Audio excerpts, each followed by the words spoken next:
აი ჩაერთო. აბა, კიდევ ერთხელ მოგესალმებით, მეგობრებო. ყველას, ვინც მერე ნახავს ამ შეხვედრის ჩანაწერში და რა თქმა უნდა ჩვენს დამსწრეებსაც.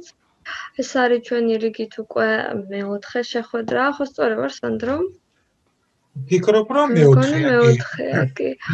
ჩვენ ისევ და ისევ წარგიდგინოთ თავი, ვინც პირველად გვეყურებთ, ჩვენ გახლავართ სამხატვრო აკადემიის არქიტექტურის ფაკულტეტის ლექტორები, ბატონი სანდრო დავითჩუბინიძე, ალექსანდრე დავითჩუბინიძე და მეც მისი კოლეგა რუსუდან ტყემალაძე.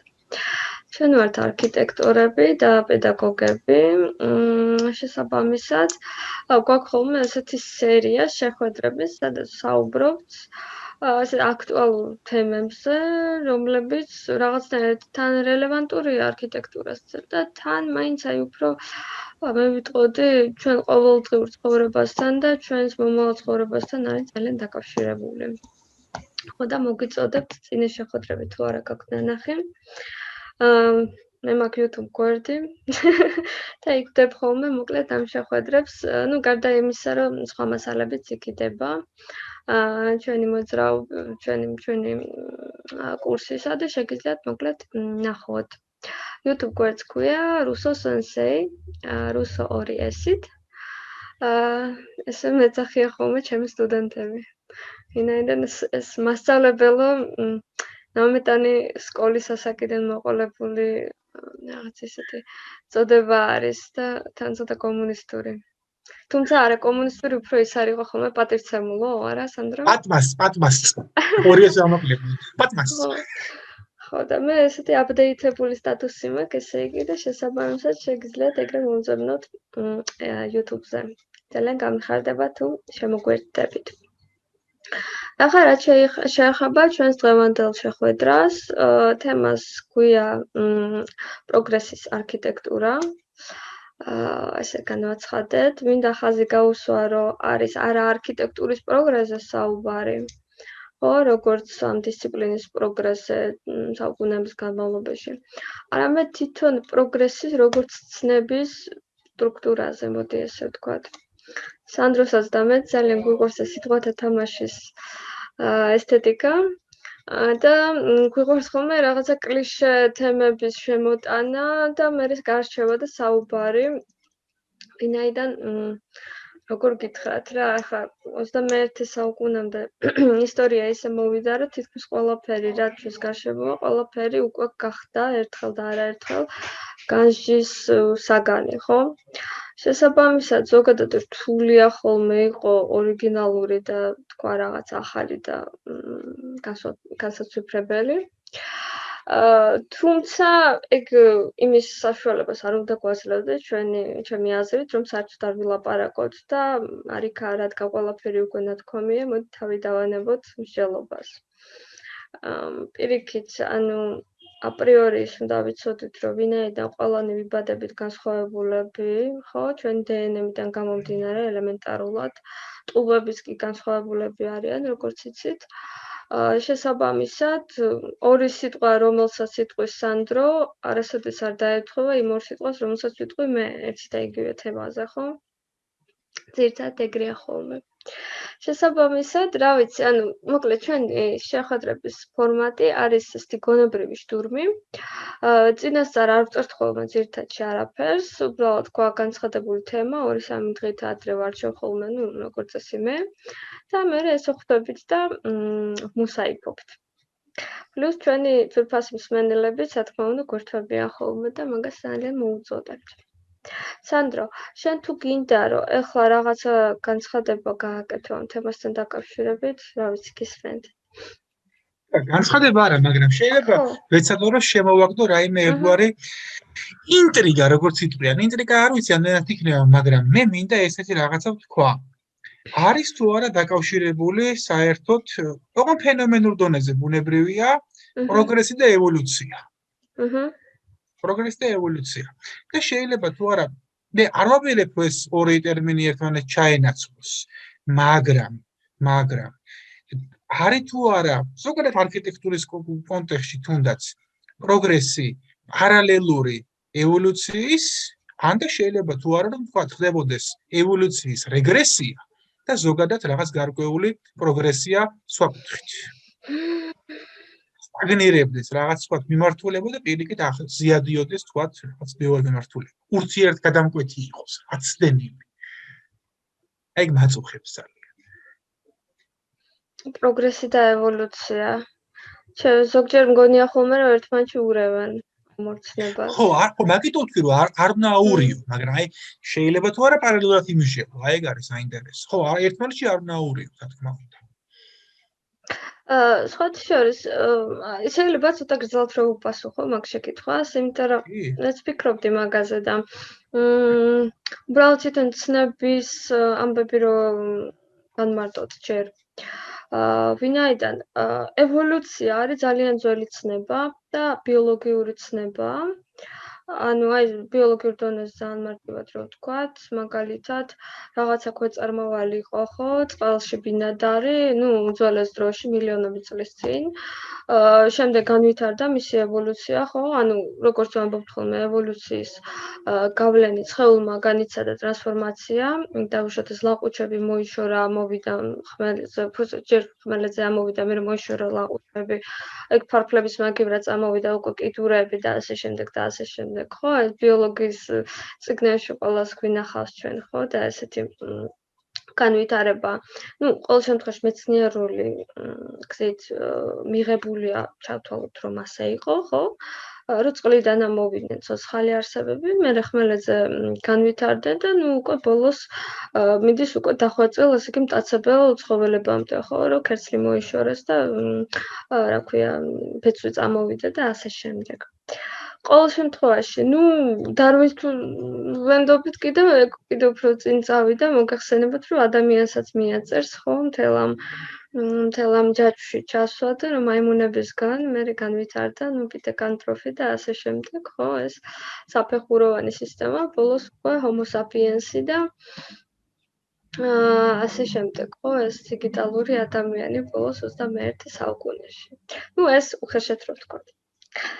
რაც შეეხება პროგრესს, აი პროგრესთან ცოტა უფრო რთულად არის საქმე, მინდა გითხრათ.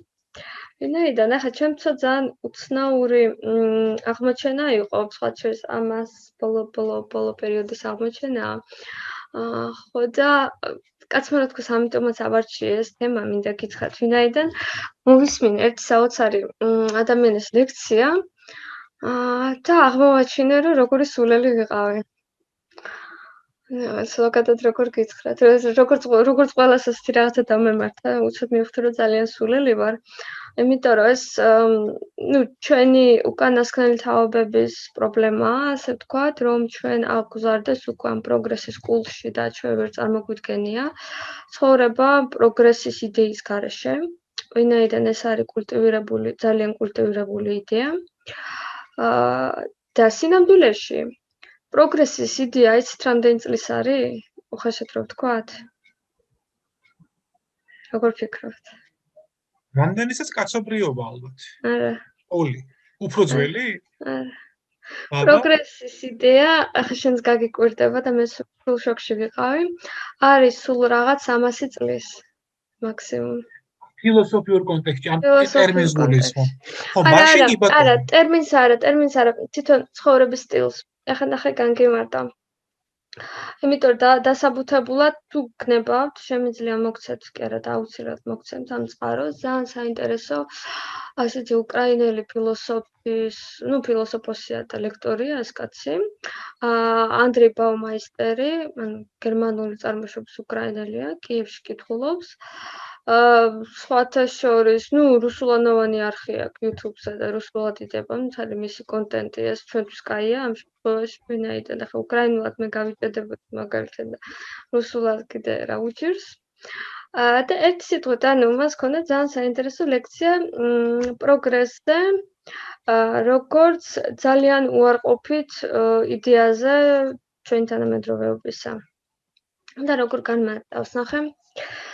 რომ აი ახლა ძალიან არგუმენტირებულად განმარტავს ის და მე ვეცდები ძალიან მოკლედ რომ გადმოგცეთ უბრალოდ შინაარსი, კარგით და მე ერთად ვიმსჯელოთ მაგაზე. ვინაიდან ეს რაღაცას ამბობს, რომ აი მაგალითად რელიგიების ისტორიაში ხო რო გადავხედეთ რელიგიებს ძირითადად დიდ რელიგიებს გინდა მონოთეისტური იყოს და გინდა სისტემატიკური რელიგიები ნებისმიერი მათ არ აქვთ პროგრესის იდეა. ანუ ნარატივი როგორი არის ნახე, აი ქრისტიანობა რო ავიღოთ ხო მაგალითად.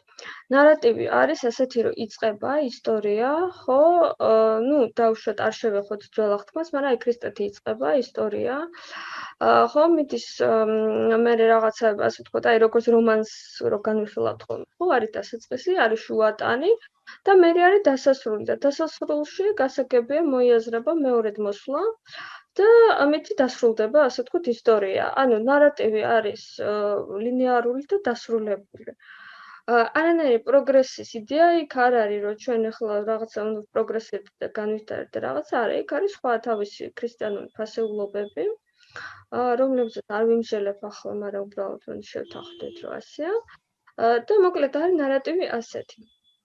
დაახლოებით იგივე თემა არის ყველა დანარჩენ რელიგიებშიც და თუნდაც ძველ საბერძნეთში, თუნდაც რომში, რა ვიცი, აღმოსავლეთშიც, ანუ პროგრესის იდეა არ ფიგურირებს არსად. და ფაქტობრივად პირველად ისტორიის მანძილზე ასეთი კულტივირებული პროგრესის იდეა, როგორც ფილოსოფიური გზა, ჩნდება მე-18 საუკუნეში უკვე განმანათლებლობის ხანაში. როდესაც ფაქტობრივად ეს მოდის რელიგიების კრიტიკიდან, ანუ ქრისტიანული ძირითადად რელიგია ევროპაში განმანათლებლობის ეპოქაში თქვენ ძალიან დიდ კრიტიკაში ქართლში გაიარა, ხო? იმიტომ რომ მანამდე იცი თქვენ ალბათ რამხელა სიცხლის ყვრა და ის მოყვა შუა საუკუნეებში, ხო? ამ გამძაფრებულ რელიგიურ ფანატიზმს და მერე პროტესტანტულ მოძრაობებს, ხო? და კათოლიკურ და პროტესტანტურ მოძრაობების შეტაკებას. ნუ მოკლედ, აი ამ მთელი ძიმე ფონის შემდეგ ინტელექტუალებმა გადაწყვიტეს, რომ დისკრედიტირებულია რწმენის საკითხები ამ თვალსაზრისით, ხო, რელიგიის გზა და რაღაცა ალტერნატიული იდეა უნდა მოვიფიქროთო. და შემოდის ძალიან აქტიურად, მოკლედ ეს ძალიან მიმზიდველი იდეა პროგრესისა და ძირითადად მოკლედ არის ორ მიმართულებაზე ეს მოკლედ პროგრესის იდეის სპეკულირება. პირველი არის განათლება, რა თქმა უნდა, რომ ჩვენ მეტი უნდა ვისწავლოთ, ხალხმა მეტი უნდა იცოდეს და ახალი კანონები, ახალი სტრუქტურები, ხო, ანუ ეს ყველაფერი, მოკლედ ეს ინტელექტუალური სფეროები უნდა დავხვეწოთ. მეცნიერება, მედიცინა, კულტურა, ახალი ხელოვნება, ნუ ასე შემდეგ, ანუ განათლება. და მეორე არის ყოფაცხოვრების საკითხები, ანუ მაგალითად უკეთესი ტრანსპორტი, უკეთესი მოძრაობა, ხო, კონტინენტიდან კონტინენტზე, ტელეფონი, ახალი წამლები, ხო, ნაკლები ადამიანი დაგვეღუპოს, ნაკლები ტკივილი იყოს და ეგეთი რაღაცეები. ხო და ძირითადად მოკლედ არის აი პროგრესი კულტივირებული საოცრად ძლიერ მე-18-19 საუკუნეებში ამას ემატება იმდროინდელი შეიძლება ითქვას, რომ ამ იდეიდან გამოდის უკვე ინდუსტრიალური რევოლუციები, ხო, ჯერ პირველი, მერე მეორე. და ყველაფერი ყვავის, მოკლედ აი ამ იდეით, რომ განვითარება, მეტი პროდუქცია, მეტი გემი, მეტი ჩარხი, მეტი რაღაცა ტანსაცმელი, მეტი საჭმელი, მეტი ის, მეტი ეს, მოკლედ რა. მერე ეს გადადის ყველაფერი, რა თქმა უნდა, ტოტალიტარული რეჟიმების მართვაში, ხო? აი გაიხსნით მაგალითად საბჭოთა კავშირში რა იყო. მეტი ქარხანა, მეტი დასაქმებული მუშა, ბავშვებიც ვამუშაოთ, ქალებიც ვამუშაოთ, ნუ მოკლედ და პროგრესი არის მოკლედ ეს ესეთი ყველაზე აქტიური ლოზუნგი ლამის, ხო? ჩვენ ვაშენებთ სოციალიზმს რაღაცა, ჩვენ ვაშენებთ მომავალს და ასე შემდეგ. მაგრამ ახლა ძალიან ღრმად რო აღარ შევიდე ამ ისტორიციზმში, დაუბრუნდები ისევ ჩემ პროფესორს, რომელიც მე ამ ყველაფერს წინ უყენებს როგორ შეჯამებას, ნახეთ. იდეაში რომ შევადაროთ ჩვენ, ანუ გასაგებია რომ ხალხს უნდოდა ეს პროგრესი კარგი მიზნებისთვის და ძალიან ეს კეთილშობილური იმით, ხო? მაგრამ აი ფაქტი ფაქტად რა ხარო და რა ყველა სათამაშო დავალაგოთ ახლა მაგიდაზე. შეგვიძლია ჩვენ დავუშვათ ვთქვათ, რომ მაგალითად ხელოვნებაში არ ვიცი, ნებისმიერ თანამედროვე ხელოვნება, რაც გინდა ძალიან დახვეწილი იყოს, არ ვიცი რაღაცა, გინდა ანდი უორჰოლი იყოს, გინდა ჯეფ კუნცი, გინდა რა ვიცი, შავი კვადრატი, ნებისმიერი, რასაც თანამედროვეს ვეძახით. ჯობია თუ არა და არის თუ არა უფრო პროგრესული, ვიდრე, რა ვიცი, ლეონარდო და ბოტიჩელი და მიქელანჯელო, ან თუნდაც, არ ვიცი, პირველი ქრისტიანების ფრესკები, ან თუნდაც პირველი ადამიანების ფრესკები, ხო, საცხოვრებია გამოხატული და ასე შემდეგ. ეს უბრალოდ ახლა თეზისებს გეუბნებით, რომ წარმოიდგინოთ, ხო, თქვენ და მე ერთად ვიმსჯელოთ. ანუ ერთი პატერნი ეს არის, ხო, ხელოვნება გახდა თუ არა უფრო პროგრესული. შეიძლება იყოს ახლა შემოთავაზება ასეთი, რომ არა, ჩვენ ვერ შევადარებთ თანამედროვე ძველს პროგრესულობის კრიტერიუმით და ჩვენ ვამბობთ, რომ ეს არის სხვა. ის არის სხვა და ეს არის სხვა და ვაფშე არ უნდა შევადაროთ ერთმანეთს, ხო? მე მაგალითად სულ ეგრე ვამბობ ხოლმე, რომ არ უნდა შეადარო, იმიტომ რომ თვისობრივად და იდეურად არის სხვა. მაგრამ მოდი მაშინ გავყვოთ კიდე სხვა კრიტერიუმებს, ანუ რაშიც ვამბობთ ხოლმე, რომ პროგრესულები ვართ. დაუშვათ, ანუ ой, 40 წუთი. მაინც იმას გვიქნა ნახე. მაინც 10 წუთი. არა უშავს. კაი, არა უშავს, თავიდან შემოვალთ. ხო, ახლა მაშინ მოვაყომარებ, უცებ ვეცდები. თქვენის ნებართვით. ხო, ანუ ხელოვნებაზე ვთქვით. არქიტექტურაზე ახლა სპეციალურად არ ვამბობ, ვინაიდან მინდა რომ თქვენ ჩაგვრთოთ, მაინც ჩვენი სფეროა და უფრო ფართოდ გავშალოთ ეგ საკითხები, მაგრამ აი დანარჩენი ცხოვრებისეული საკითხები. პოლიტიკური სისტემების თვალსაზრისით განვითარდა რამე, კაცმა რა თქვას? მაინც არა, ხო? ანუ დემოკრატია შეიქმნა ძველ საბერძნეთში და ახლა დანარჩენი არადემოკრატიული სისტემები ძალიან კარგად იცით, რომ არქაული არის და არაფერი ახალი მანდ არ არის, ხო? ახლა მანდ პოლიტიკურ სისტემებში და მართვაში მაინც პროგრესი არ აქვს. ნუ რელიგიაში რო ვერ გვექნება, ეგ გასაგებია, გავარკვიეთ უკვე. ხელოვნებაში და კულტურაში თქვით. განათლებაში ახლა მაინც და მაინც მე ვერ ვიტყოდი, რომ რომელიმე თანამედროვე სტუდენტი ან თუნდაც პროფესორი უფრო განათლებული იყოს, ვიდრე თუნდაც აღორძინების ეპოქის დიდი იმამები, ან რა ვიცი, მარკუს ავრელიუსი, ან ნებისმიერი სხვა, ხო? მართლა განათლებულ ადამიანს გულისხმობ ძველი ეპოქებიდან, ხო?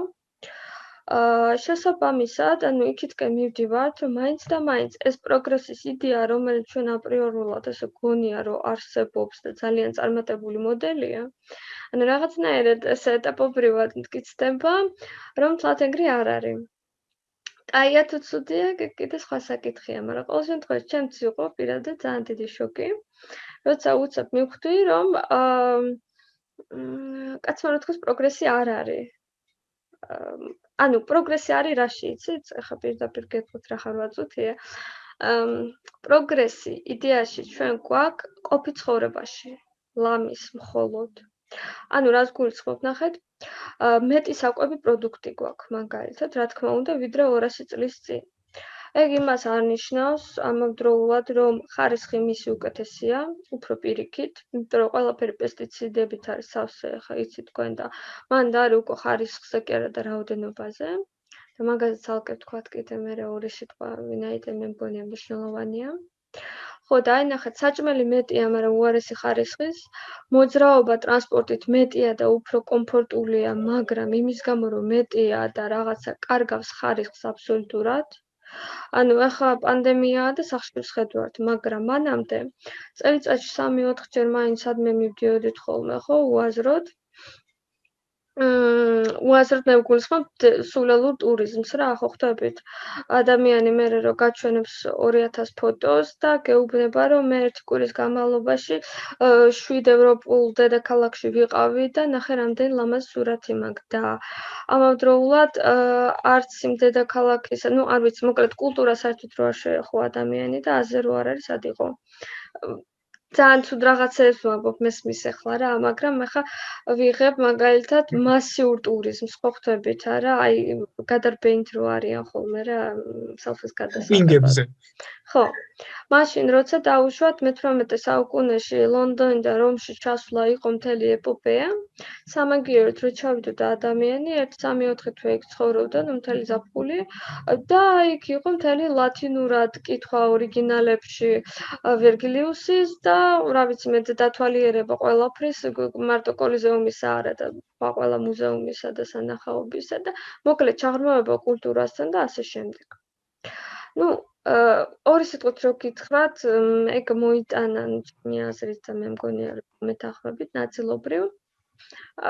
ერთის მხრივ განათლების პოპულარიზაციამ აი ისევ და ისევ რაოდენობის თვალსაზრისით მეტი სტუდენტი მეტ უნივერსიტეტში ხო ხვდებით ეგ რას ნიშნავს? მე არავის ისე არ გამიგოთ რომ ახლა იმის წინააღმდეგი ვარ სტუდენტები მივიღოთ უნივერსიტეტში და რაღაც პირიქით მე ჩემი სტუდენტები ძალიან მიყვარს და რა ვიცი მაგათთვის ვაკეთებ რამეს მაგრამ ისე ზოგადად ვამბობ რაც უფრო მეტი სტუდენტი ყავს მით უფრო კლებულობს ასე თქვა შენი სამუშაოს ხარისხი რა და მათი სწავლის დონეც კლებულობს ხო ხვდებით და ხელმისაწვდომი იაფი და ესეთი განათლება დემოკრატიულ ქვეყნებში ითვლება პლუსად და კაი რამე. მაგრამ სინამდვილეში ერთ მხრივ არის გაუფასურება ამ სწავლის, ვინაიდან თქვენ იცით ძალიან კარგად, რომ ფსიქოლოგიური მომენტია, რაც გიჯდება ფაქტობრივად ძალიან იაფი ან უფასო და პლუს შენ ხარ მასის წევრი, ანუ ჯგუფში ასოციაცი როცა არის და შენ ხარ ერთი, მანდ არის უკვე მასობრივი ფსიქოლოგის ამბავი, როცა ანუ ქვიშის პატარა ელემენტი ხარ ამ ხელა უდაბნოში დაუშვათ და არ გაქვს შენ იმის ინდივიდუალობის განცდა იმდენად ძლიერ. შესაბამისად ხარისხი ძალიან კლებულობს რა მაგეთკენ მიმყავს. ამიტომ განათლებაშიც მე ვერ ვიტყოდი რომ მაინც პროგრესი გვაქვს ახლა ძველ წლებთან შედარებით. როცა დაუშვათ აკადემიაში სულ 10-15 კაცი სწავლობდა და ექსკლუზიური ესეთი ელიტარული სწავლება იყო. შეიძლება ეს მეორე რადიკალური მომენტია კიდე ხო ხვდებით ახლა მაინც ყოველას უნდა კონდეს იმის საშუალება რომ შეიმეცნოს და საკუთარ თავი აღმოაჩინოს მე სულ მაგის მომხრე ვარ მაგრამ ნუ ყოველ შემთხვევაში ყველაფერი მასობრივი არის აი ამ პროგრესულობის თეორიის მონამორჩილი ხო ხვდებით დიდი სოციალური ქსელები უფრო დიდი მასშტაბი მეტი წარმოება მეტი უაზრო ბესტსელერი მეტი იაფასიანი ტანსაცმელი რომელიც სუდება ორი გარესხვის შემდეგ ხო ანუ რაღაცა უაზრო წარმოება არქიტექტურაში თუ შემოვალთ კიდე უფრო მეტი ბინა უფრო მეტი უაზრო კორპუსი უსახური ულამაზო გაუმართავი და რომელშიც არ არის განიავება სპეციალურად იმეშვები ხო ხვდებით რაღაც ცოტა ვაბუქებ რა კიდე რაღაცეებს რომ უბრალოდ რაღაცნაირად ხაზი გაუსვა ამ პოზიციას რადიკალური პოზიცია არის იმის მხრივ რომ პროგრესი რომელიც აპრიორი ითვლება ძალიან პოზიტიურ სიტყვად რეალურად გვაძლევს ჩვენ ძალიან ნეგატიურ ეფექტს და პლუს ცუდი რა არის ეხლა ეს კარგად გამოჩნდა რომ ეხლა მე-18 საუკუნეში მეტი პროდუქტი მეტი ადამიანი იყო სრულად შესაძლებელი იმიტომ რომ ერთი მოსახლეობა იყო ნაკლები და მეორე რესურსები იყო მეტი ბუნებრივი რესურსები და სადღეისოდ როცა იქ ცალკე Greenpeace ყვირის რომ საწყალ ცხოველები ამახოცეს და ნუ მოკლედ ტყავს ნუ გააზრობთ საცოდავ არსებებს და ასე შემდეგ ხო და ნაკლები ხორცი ჭამეთ და ისა მეორეს მხრივ ტყეებს ამაზონში ნუ ჩეხავთ და რაღაცა ხო პლუს კიდე ეს ნავთობის ამბები და რაღაცა და კიდე გლობალური დათბობა და მოკლედ გესმით თქვენ რომ რესურსი უცებ გახდა უცებ მივხვდით რომ არის სამოწურვადი და ასეთ დილემასთან მივედით მოკლედ იმის ხათრით რომ ჩვენ ვარ ძალიან პროგრესული ადამიანები და პრინციპში ახლა ერთი წუთი დარჩა და დავასრულე და შემდეგ ბლოკში უკვე სანდრო შენ იქნები მოპასუხე და მე გავჩუმდები. ანუ რადიკალური პოზიცია როგორი არის, ნახე? პროგრესულობის ხათრით მოვსპეთ ყველაფერი ლამის, მხოლოდ იმისთვის, რომ გქონდეს რაღაცა უფრო იაფი ანტიბიოტიკები, ვიცხოვრო ცოტა უფრო დიდხანს, ჭამოთ ცოტა უფრო ცუდი ხარისხის, მაგრამ ბევრი საჭმელი და თავი გვეგონოს იმადზე უკეთესი, ვიდრე ის ხალხი, ვინც იყო, ანუ წინაპრები რა, ვინც იყვნენ რა წლების წინ. ეს აროგანტულობაშიც კი გადაგვდის ხოლმე. ვინაიდან ნებისმიერი მობლურიანი ბავშვი თავს თვლის უფრო ჭკვიანად, ვიდრე იყო კანტი და არისტოტელე და პლატონი. და ასე შემდეგ, მხოლოდ იმიტომ მათ შეუძლია Google და Google ეტყვის რაღაცა სისულელეს, რომელიც ან იქნება სიმართლე ან არა, მაგრამ იქნება მყისიერი და ნუ როგორ გითხრა რა, ფასეულობების ჩანაცვლება მოხდა რაღაცნაირად მაგ თვალსაზრისით, რა ვიცი, ჩემი აზრით. ხო. ამით ვასრულებ. ესე იგი, ეს ბატონ ბაუმაისტერს დიდი მადლობა ამ თვალსაზრისით. შემდეგ ბლოგს ჩაგიგდებთ იმ ლინკს, უფრო ფართოდ ისაუბროთ, თუ და გაინტერესებთ. მოусმინეთ. ეს უბრალოდ ეს შინაარსი გადმოვეცი მე მის საუბრისა და ახლა შემდეგ ბლოგში მოდი ვიმსჯელოთ ამასთან დაკავშირებით, იმიტომ რომ ჩემზე დიდი იმპაქტი მოახდინა მაგან და რაღაცა მომინდა რომ თქვენთან ერთად ვისაუბრა ამ თემაზე. სიტყვა გადაეცემა ბატონ სანდროს. ერთად ჩემო.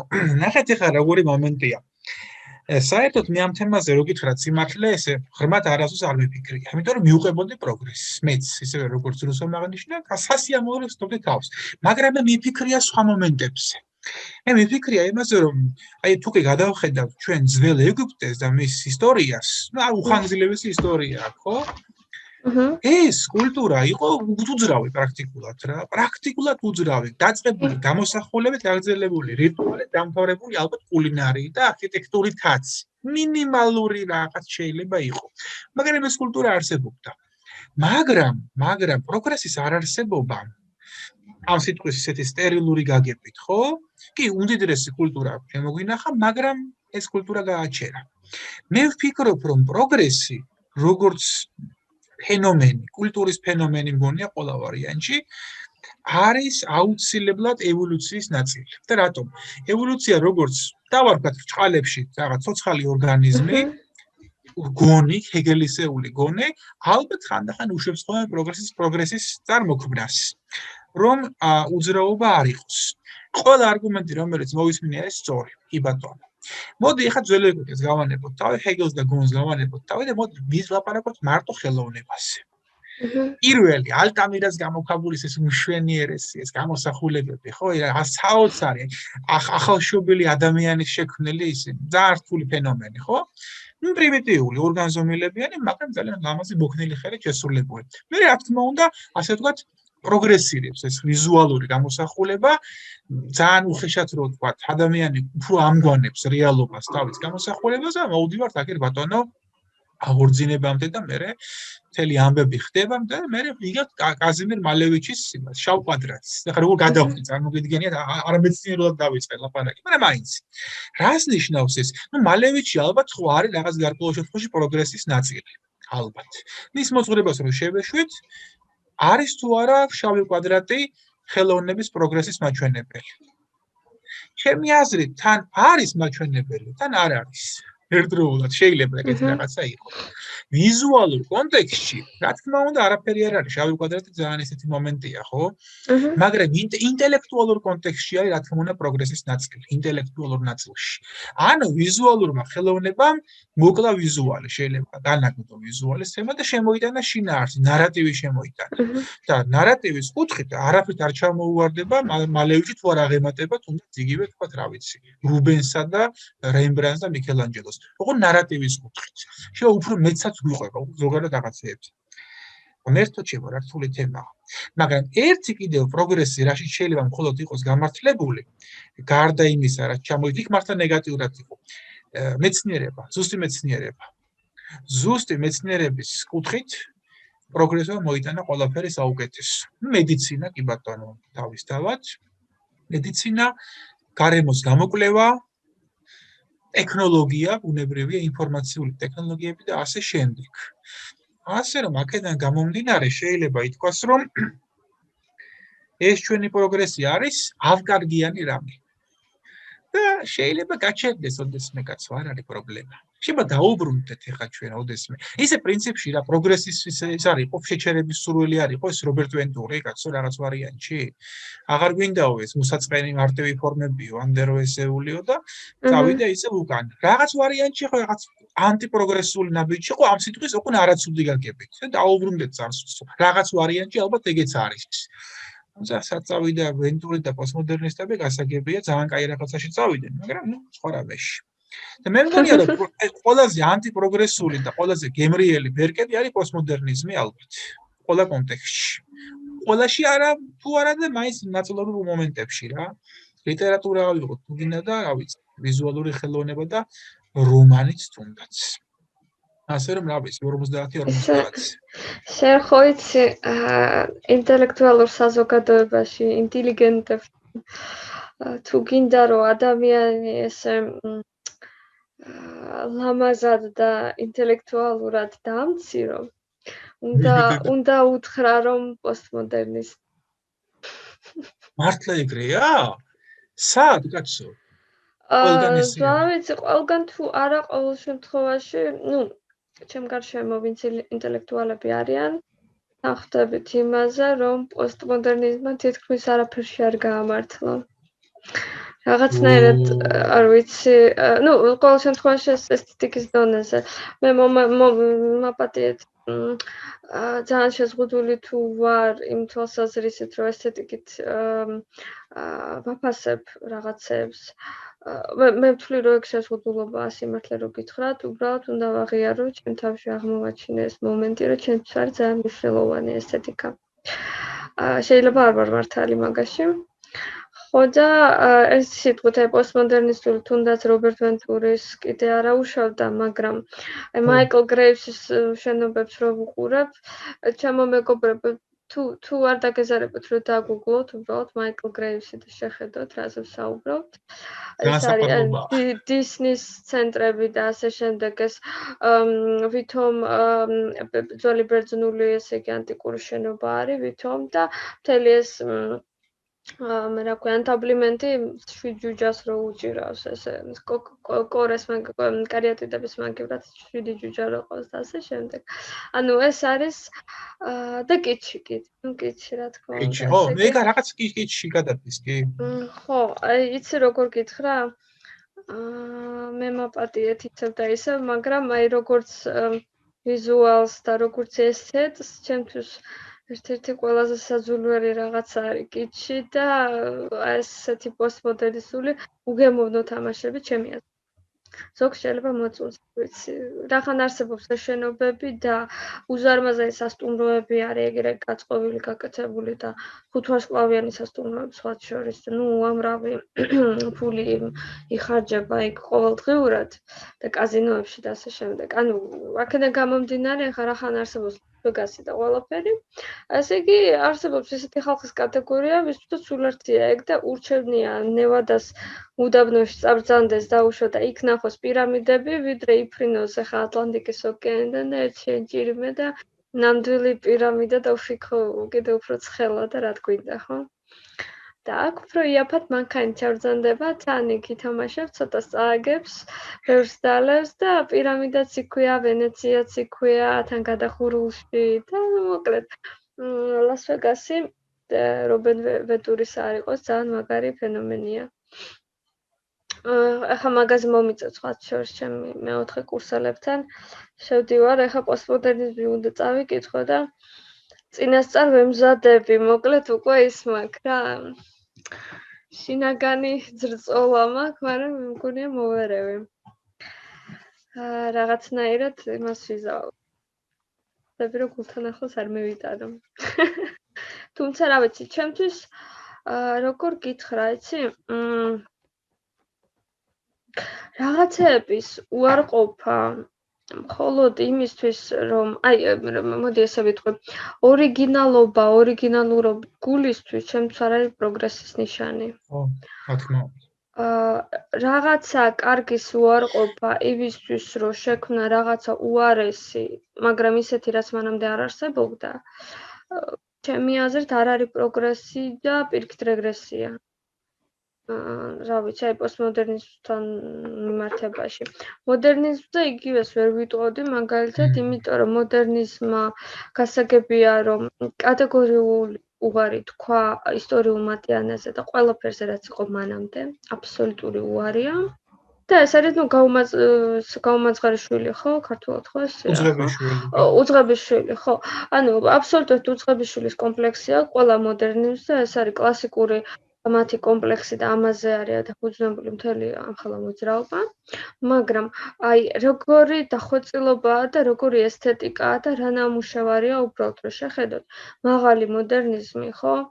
თუნდაც ლე კორბუზიე კიდე ცალკე ფენომენია, იმიტომ რომ ძალიან ბევრი ვარიაციები აქვს მას, აი გენიოსია ჯერ მარტო მაგითი რა, რომ რეები იქნა, რამდენი ტონალობა, მთელი პალიტრა აქვს, რა ვიცი მე. უზარმაზარი წინაზე რომ საუბრობდი, გახსოვს, არსებობს 24 ფერიანი ნაკრები ფანქრების და არსებობს 240 ფერიანი, ხო და აი ლე კორბუზიეს აქვს 240,000 ალბათ, ძალიან ბევრია. და არსებობს ეგეთი რაღაცაც, არსებობს მის ვანდეროედს, რომელიც არის ფაქტობრივად აი დაწერილი გეომეტრია, აი ყველაფრისგან განთავისუფლებული და უმაღლესი პიკია გეომეტრიის ესთეტიზაციისა რა. საოცრება არის და ფაქტობრივად, კენზოტანგეზე რა სიტყვები თუ გასწროთ? კენზოტანგეზე? კენზოტანგე კიდე სხვა ცალკე ფენომენია. კენზოტანგე ძალიან საინტერესოა თავისთავად, მაგრამ მას აქვს სხვა გამოწვევები. ეს პროგრესთან მიმართებაში მეკითხებით ახლა თუ მოდერნიზმთან მიმართებაში? მოდერნიზმთან მიმართებაში, იმიტომ რომ მოდერნიზმიც ქონდა და რაღაც მოგონების იაპონური სტილიც რა. კი. იცი როგორი რაღაცა არის, ახლა ჩვენ ცოტა რთულია ხოლმე კიდე რომ შევაფასოთ, ვინაიდან ახლა დიდ არქიტექტურულ ატლასებში ყველა ერთად არის ხოლმე დაბეჭდილი და ვერ ვგრძნობთ კიდე რა, გადავფრთხილავთ ხოლმე და გონია რომ ეს ხალხი ერთი და იგივე დროს ცხოვრობდა, იცნობდნენ ერთმანეთს, ხო, კაი, ორივე ხო მოდერნიზმია, ზუსტად ერთი და იგივეა რა, ფაქტობრივად მეტნაკლებად. მაგრამ ამასობაში ახლა ლე კორბუზიეს, მის ვანდეროედს და კენზოტანგეს შორის ჯერ ერთი დროითი სხვარიც არის და პლუს ვაფშე სხვადასხვა კონტექსტი არის, მოდი ასე ვთქვათ. კენზოტანგე და მეტაბოლიზმი არის უკვე ერთი ნაბიჯი გადადგმული პოსტმოდერნიზმისკენ. მოდი ამით დავიწყოთ. არ არის ეს სუფთა მოდერნიზმი და პლუს მან ემატება თვითონ იაპონიის კულტურული კონტექსტი. ძალიან ბევრს აღარ მოყვები, იმიტომ რომ ტანგე, ახლა იმ ხელა კაცია, ხო ხვდები მთელი ლექსია არ მეყოფა, ახლა მაგაზე რა დავიწყე. ხო, უბრალოდ ახლა რას გეუბნებით, ნახე, ანუ კენზოტანგეს კონტექსტი როგორი არის, ნახე, იაპონია ძალიან ომის მერე აბსოლუტურად ლამის განადგურებული მორალურად, ეკონომიკურად, ფიზიკურად, ან ძალიან ცუდ მდგომარეობაში მყოფი. ეხლა მქონდა შუალედური კიდე გამოცდა მაგ თემაზე და ჩემო ბავშვებმა, სტუდენტებმა ვიდეოები რო ჩაწერეს, ერთი იყო ძალიან სასაცილო, ესე მომეწონა. ძალიან იწვალა ვიდეოს ჩაწერაზე ამ ბიჭმა და ბოლო-ბოლო რაღაცა ჩაწერა და ვიდეო იწყება ესე, დუბლი მეათე. და ძალიან იწვალა, მაგრამ ყოჩი ახლა ძალიან ყოფილი ვიყავი რომ ამდენი მაინც მოინდომა, ხო ხვდებით ახლა 10 დუბლის ჩაწერა არ არის მარტივი. ხო და რას მეუბნება ბოლოს იცით რომ მეტაბოლისტებზე ქონდა და მეუბნება რომ მე მივხვდიო უბრალოდ რამხელა განსხვავებაა ჩვენსა და იმ ხალხს შორისო, ვინაიდან იაპონია განადგურებულიო, სახსრები არა, კაცები დახოცილი, ქალები, ბავშვები მშივრები, ობლად დარჩენილი, ეკონომიკა არა, არაფერი არა, იარაღი ჩამოართვეს და მოკლედ სრული რაღაცა კოლაფსია ქვეყანაში და პლუს როგორ გითხრათ რა, პერსონა ნონ გრატა ლამის ძალიან ბევრ ქვეყნებში. პლუს ამისა კიდე თითო რესურსი ქვეყნის ძალიან დაბალია, ხო ხვდებით რა, ახლა მე მგონი ნავთობი არა აქვს, თუ ვცდები შემოსწორეთ, მაგრამ ყოველ შემთხვევაში აი ბუნებრივი რესურსები ძალიან ცოტაა. და ამ ხალხმა ეხლა თავისი ფაქტობრივად მარტო სულიერი შრომით და სულისკვეთებით უნდა ამოათრიოს მთელი ნაცია და მთელი ქვეყანა ისევ ჯერ ზედაპირზე და მერე უკვე გაცუროს რა, ასე ვთქვათ. და აი ამ ეპოქის კაცი არის კენძო ტანგე. და ეს ბიჭი, მოკლედ, ჩემი სტუდენტი, რო წერდა, რომ იაპონელებიო ასე იყვნენო და ასე დღეში იყვნენო და რამოდენიმე დეკადაში ფაქტობრივად გახდა ჯერ ხო ძალიან წარმატებული ქვეყანა და ეხლა ნუ იცი თქვენ რომ ერთ-ერთი ყველაზე წარმატებული და ესეთი პროგრესი თუ კი არსებობს, იქ არსებობს ხო ლამის, ხო, ერთ-ერთი ყველაზე მაგარი ეკონომიკა აქვს იაპონიას. ხო და ისინიო ესე იყვნენ, მოკლედ, საჭაობიდან ამოათრიეს თავისთავით მითო და ჩვენო ესე იგიო სტუდენტები სახში ვსხედავთო, ყველა პირობა გვაქო და ერთ დაცოდავი ვიდეო ვერ ჩამიწერიო. ნუ როგორ არა ჩაწერა რა თქმა უნდა და ნიშანიც მიიღო და ყველაფერი, მაგრამ უბრალოდ ძალიან მომეწონა მისი დამოკიდებულება რა, რომ ადამიანმა უცებ იგრძნო განსხვავება რა, აი ხალხი რა დღეში იყო და რა ქნეს და ჩვენ გაჯეტებით გარშემორტყმულნი ვსხედავთ და დროს ხარჯავთ ფაქტობრივად ისეთ სისულელეებს, რომლებიც მეორე დღეს აღარც გვახსოვს. აი, ყველას ვურჩევ ხოლმე პრაქტიკას, ნათქვამი მექნება თქვენთვის. რა ქვია, სტოიკების პრაქტიკა არის, არა უკაცრავად პითაგორელების პრაქტიკა არის, დილის წინ გაიხსენო მთელი დღის განმავლობაში რას აკეთებდი. ხო და ერთხელ ორჯერ გააკეთეთ, მერე აღმოაჩენთ, რომ დღის უმეტეს ნაწილი აკეთებთ. იმედი არა, მაგრამ ბევრი ჩვენგანი აკეთებს ისეთ რაღაცებს, რაც საერთოდ არის ფასური. ხვდებით? ანუ ერთ კვირაში მაგას არანაირი მნიშვნელობა არ ექნება საერთოდ. აი საერთოდ.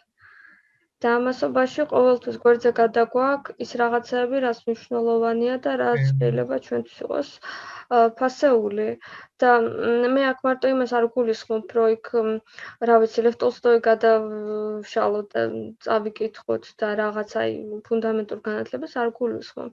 მე გულისხმობ ძალიან მარტივ, თუნდაც ეს ძალიან მარტივ ადამიანურ მომენტებს, მაგალითად იმის მაგივრად რომ სკროლო 10 წუთი Facebook-ზე რაღაცა უაზროთ, აიღო ეს იგივე ტელეფონი, დაურეკო შენს ბებიას მაგალითად და უთხრა როგორ ახარ ბებო, ძალიან მიყვარხარ და რაღაცა ნახე რა კარგი ამინდი არის და კვირას მოვალ შენთან და ჩაი დავლიო. ხო ხვდებით?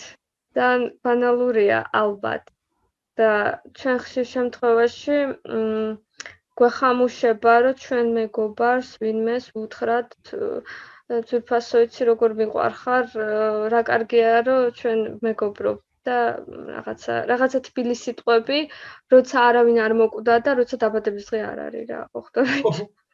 როცა მიზეზი, ანუ უმიზეზო ჩვენ არ გვინდა ხოლმე რომ ვიყოთ მართლები. ცოტა ესეთი თემაა, ძალიან გადავუხვია ხოლმე, მაგრამ ხო, კენძო ტანგეზე ვამბობდი და კენძო ტანგე კიდე ცალკე არის ფენომენი, აი კიდე ერთხელ გეუბნებით. ამოათრიო შენი ქვეყანა კოლაფსიდან, შექმნა ახალი სტრუქტურები, რადიკალურად ახალი და ძალიან წარმოუდგენელი თავისი მასშტაბით უგნებავთ, თავისი, რა ვიცი, წარმოების ტექნოლოგიით უგნებავთ, მხოლოდ იმიტომ, რომ აი ძალიან გასაჭირში არის და ძალიან ცუდადაა ყველაფერი და ნუ მაგ დროს უკვე ხა 60-იან წლებში უკვე მიდის ეს ეკონომიკური ძვრები და უკვე ძალიან აქტიურია იაპონიის ეკონომიკა, მაგრამ როგორ გითხრათ, ადგილი ხო აი ფიზიკური ადგილი არც ტოკიოში და არც იაპონიაში არც მაშინ არ იყო ბევრი და ახლა ხო მით უმეტეს არ არის. და იქ ხა ტოკიოს ყურეში უზარმაზარი დასახლების, კუნძულოვანი დასახლების პროექტის შექმნა, ხო? ეს არის ფაქტობრივად სივრცის გაჩენა არსაიდან. აი, სწორედ გამიგეთ, ხო? ანუ ისეთი ლავირება, ისეთი, იმიტომ არის გენიოსი რა.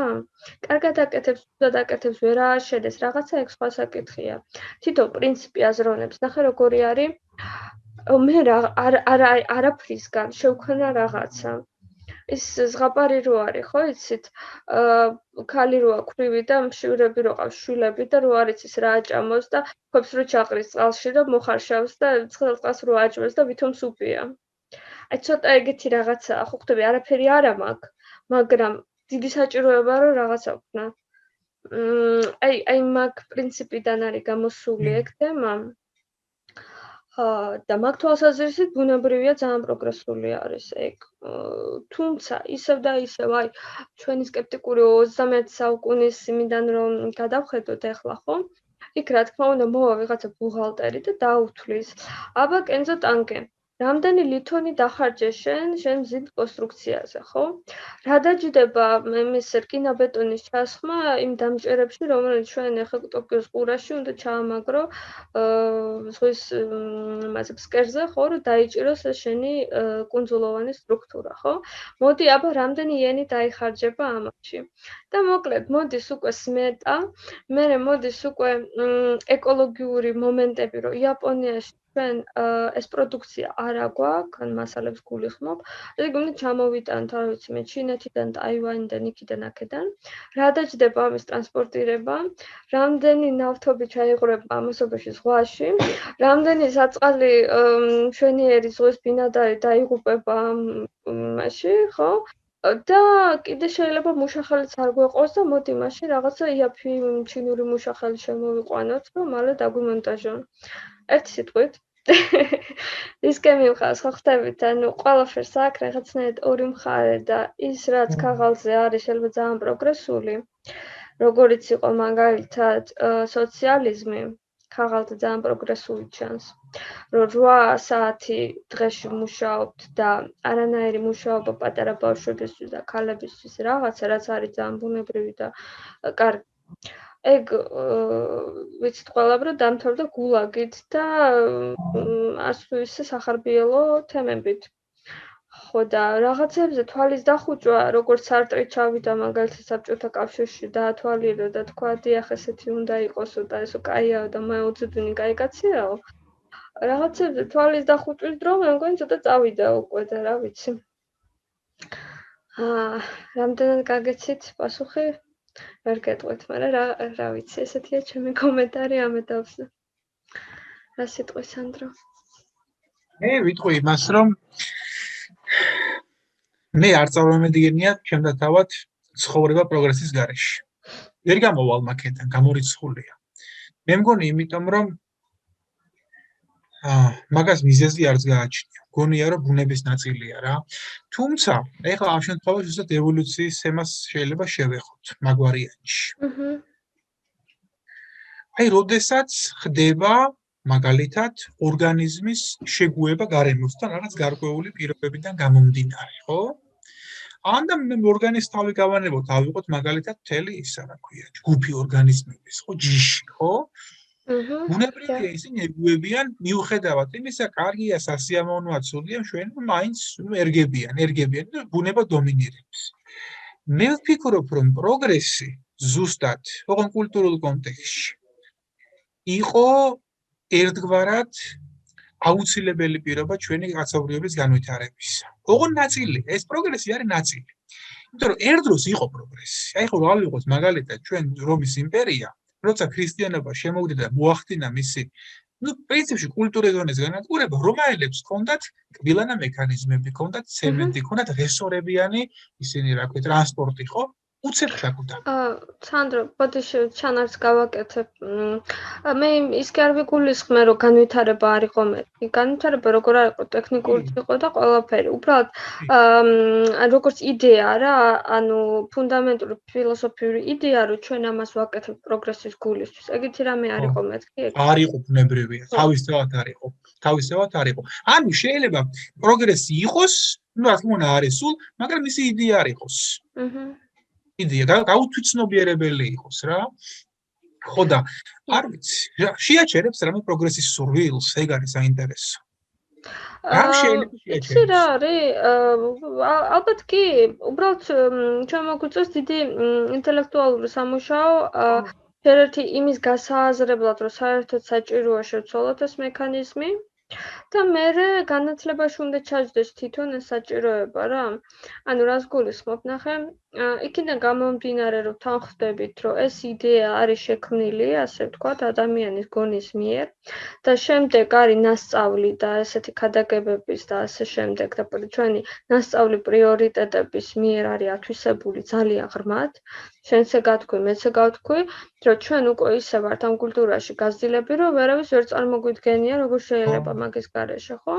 და ჩვენ ცოტა ისევ და ისევ განმეორდები, რომ ესე აროგანტულად მიგვაჩნია ხოლმე, რომ აი ეს ანტიკურები და უფრო ძველები და რაღაცა ბნელი ხალხი იყო და ცხოვრობდნენ პროგრესის გარეშე და უბრალოდ ცხოვრობდნენ და როგორ გითხრა რა, თუნდაც ინდური კულტურის ფენომენია ეს და ეს პრინციპში ბერძნებიც აი ცხოვრობდნენ იმისთვის, რომ ეცხოვრათ, რაღაცები შეემეცნებინათ კი, განვითარება ქონოდათ კი, დიდი ხელოვნება შეექმნათ კი, ყველაფერი ქრისტიანებიც ეგრე არიან, მაგრამ იმის იდეა, რომ ჩვენ ამას ყველაფერს ვაკეთებთ რაღაცა პროგრესისთვის, უკაცრავად. შესაბამისად, რახანაც ნასწავლი არის. ნებისმიერი ნასწავლი შეგიძლია გადაასწავლო. რა თქმა უნდა, რთულია. როგორც ეს კარგად ვიცით ჩვენ, მაგრამ როცა გრძნობ შენ პრიორიტეტს, ხო? როგორ გითხრა? როცა მოკლედ საჭიროება დადგება რა, ასეთი თემაა, რომ ყველაფერი შესაძლებელია ადამიანისთვის. უბრალოდ ალბათ ძალიან უნდა გაგვიჭირდეს სამწუხაროდ.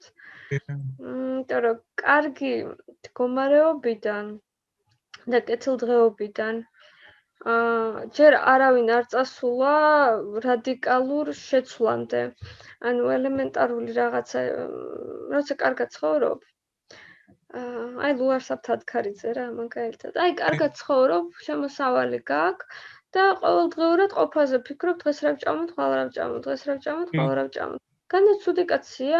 არა, კაი კაცია, არ არის ცუდი კაცი, ბოროტი არ არის, არაფერი, მაინც მაინც არჟის და რაღაცა, გადმოდგება ხოლმე ვიღაცას დაუცაცხანებს განსაკუთრებით დარეჯანი, ხო? რომ ვითომ აჩვენოს, რომ მე აქ ვარ კნეინა და ვითომ მე მართავ, ხო? ნუ რაღაცა ეს იმიჯი რო შექმნას და სინამდვილეში რა, ჩვეულებრივი ყოფა არის, ყოველდღიური, როგორც ჩვენ ყველას გვაქვს, ხო? რაღაცა, მანდ ნუ როგორ გითხრათ, პროგრესის ფიქრი არ არის რა. აი ეგეთი ყოფაა და ჩვენ არ მოგწონს მაგის ფიქრი, იცით, ჩვენ არ მოგწონს რომ ვიყოთ ლუარსაბი და დარეჯანი. ჩვენ გვინდა რომ ვიყოთ რაღაცას პროგრესულები და ძალიან წინწასულები და რაღაცა, მაგრამ რაღაცა მომენტში ჩვენ მაინც ვართ ეს ლუარსაბი და დარეჯანი. ოღონდ მობილურით ხელში და TikTok-ით, რა ვიცი მე, თვალების წინ, ანუ იგივე არის რა, ფაქტობრივად. რა განსხვავებაა ახლა? დააჭერინე ლუარსაბს ტელეფონი და TikTok-ში შეუშვი და კაკა разница, ხო? არანაირი. ხო და უბრალოდ ჩვენ ტექნოლოგია იცვლება. ილუზია გვაქვს, რომ ვითომ ვითარდებით რაღაცნაირად და სადაა ეს განვითარება? ცალკეულ ინდივიდებში კი ბატონო, მაგრამ მასიურად რა ვიცი. ვერ გავხდით მაინც და მაინც უფრო ჭკვიანები. ვერ გავხდით უფრო ზნეობრივები. ვერ გავხდით უფრო ტოლერანტულები. და რა დარჩა, არ ვიცი, რა შეღირს მაშინ განვითარება. კი რა, ერთადერთი მე მგონია, რომ პროგრესმა მოიტანა ალბათ ადამიანების უფლებების დაცვის თემა. უწინ არ იყო ესე აფიშირებული, ეხა იცავენ, იმიტომ რომ პროგრესმა მოიტანა რაღაც ვარიანტში და ხო, ნუ მე ვამბობ ცივილიზებულ ქვეყნებში შედარებით უნებრივია. აი ეგ მოიტანა მე მგონი პროგრესმა ყველა სიკვდილით დააშის მაგალითად შედარებით გემცირება, თუმცა სხვათა შორის და მანდ გავდივართ ჩემი აზრით, აი პოლიტკორექტულობის თემაზეც და მოდი ორი სიტყვით ეგას ვთქვათ, რომ აი რაც შეეხება მაგალითად უმცირესობების დაცვას, ხო? რაც შეეხება აი ამ ტოლერანტობას და ასე შემდეგ, რაზეც ძალიან ბევრი საუბარია, განსაკუთრებით ამერიკული მხრიდან. ნუ გასაგებია, იმიტომ რომ ყველაზე დიდი ქვეყანაა ლამის, ხო? ნუ ყველაზე დიდ სარავთვლით, იმიტომ რომ ისინი არატოლერანტულები არიან ყველას მიმართ. საკუთარი თავის ჩათვლით. ხო, მაგრამ ნუ მოდი ამათ ვთქვათ, დემოკრატიის შუქურა და ასე შემდეგ. ნუ თან დიდები არიან, რესურსი უზარმაზარია და შესაბამისად ახლა მათი თქვა არის ძალიან მნიშვნელოვანი, იმიტომ დიდი რეზონანსი, ხო? შესაბამისად, პლუს არის შერეული ნაციონალური და რწმენის და ასე შემდეგ საზოგადოება. ამიტომ გასაგებია, რომ მათთან ესეთი ძვრები არის ყველაზე მეტად აქტიური. ვიდრე მაგალითად პატარა ქვეყანაში, სადაც ძირითადად 90% ერთის იგივე ეროვნების ხალხი ცხოვრობს, ხო? მაგალითად. ხო და ამ პოლიტკორექტულობის ამბავში, იცით, მე მაქვს ესეთი განცდა და რა ვიცი, ბევრი ინტელექტუალი იგივე აზრია და მქონი აზრიც არის, რომ წავიდნენ მეორე რადიკალიზმამდე, როცა შენ ფაქტობრივად უარს ამბობ სიმართლის ხმაზე. რას გულისხმობ? ჩქაითიშება.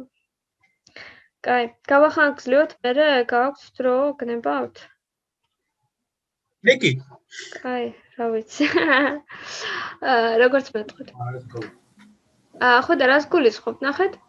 ანუ ადამიანი გრძნობს, მაგალითად ვიღაცა, რა ვიცი, კოლორადოელი ფერმერია, ანუ ვიღაცა არის რა, აიდაჰოდან, ვიღაცა ტიპია, ჩვეულებრივ კაცია და გრძნობს, რომ ზანგს უნდა დაუძახო ზანგი და ნუ როგორ გითხრა რა, არ არის მაინც ტოლერანტული და ესეთი ტიპი, რა ჩვეულებრივი გლეხი მასტია და არ აინტერესებს რა და მოწონს რომ დასცინოს ბაპტისტებს, მაგალითად სექტანტებს, სატანისტებს, რა ვიცი მე, ზანგებს, ქალებს, LGBT უმცირესობს და ასე შემდეგ რა, ანუ ეგეთი ტიპია, მაგრამ მას სახელმწიფო აიძულებს, რომ ვინაიდან შენ ხარ ჩვენი community-ის წევრი, გენაცვალე და შენ ხარ ჩვენი პასპორტის მფლობელი და ყველა ჩვენი ესეთი კარგი რაღაცები გაქვს და შენ დაუშვათ ხარ თეთრი მამაკაცი დაბადებული თეთრკანიან ოჯახში, შესაბამისად ნებოებოძე მოკლედ და იყავი ტოლერანტული და ნუ იტყვი სინამდვილეში რაც გონია შენ სიმართლე, შენ დაუძახე ყველას პოლიტკორექტულად.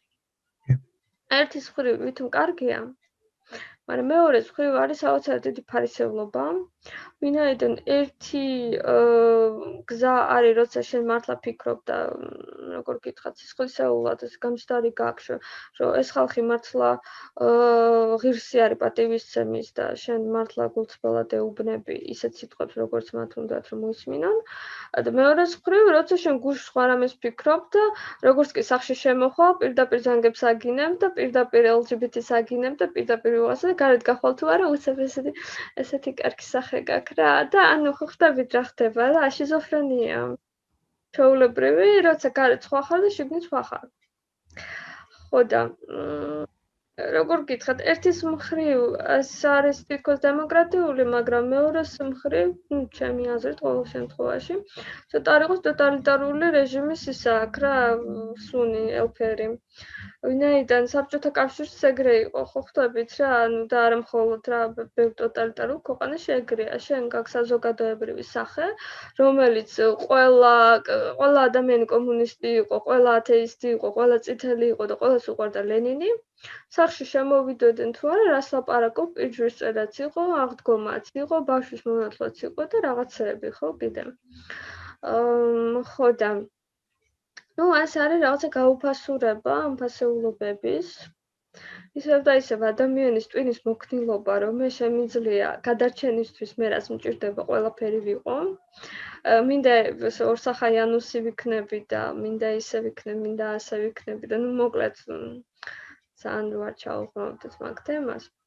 მაგრამ ყოველ შემთხვევაში რა, ეს პოლიტკორექტულობის ამბავი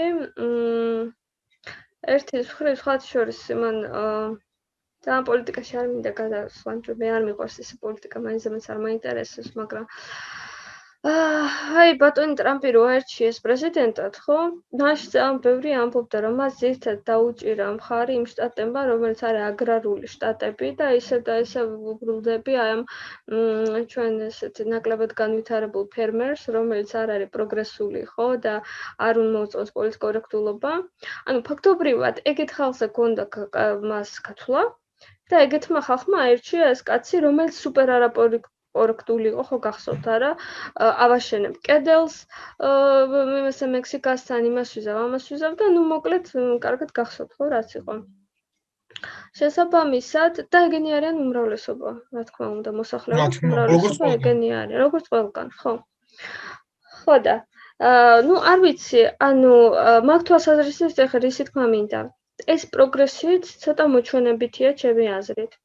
იმიტომ რომ კი პოლიტკორექტულია რომ შენ თქვა რომ ლიბერალი ხარ, რომ შენ პატივს ცემ ყველას, შენ ყველა გიყვარს და რიგს დაუთმობ და ნუ როგორ გითხრა, ჩემი შვილი იმეგობრებს შავკანიანთან და ლესბოსელთან და იმასთან და ამასთან და ეს თქვა საზოგადოებაში, მაგრამ სინამდვილეში ხარისხობრივად რაღაცა არ მგონია მე რომ ყველა ეს ადამიანი ესეთი გულწრფელი იყოს ამ თავის გამოთქმებში.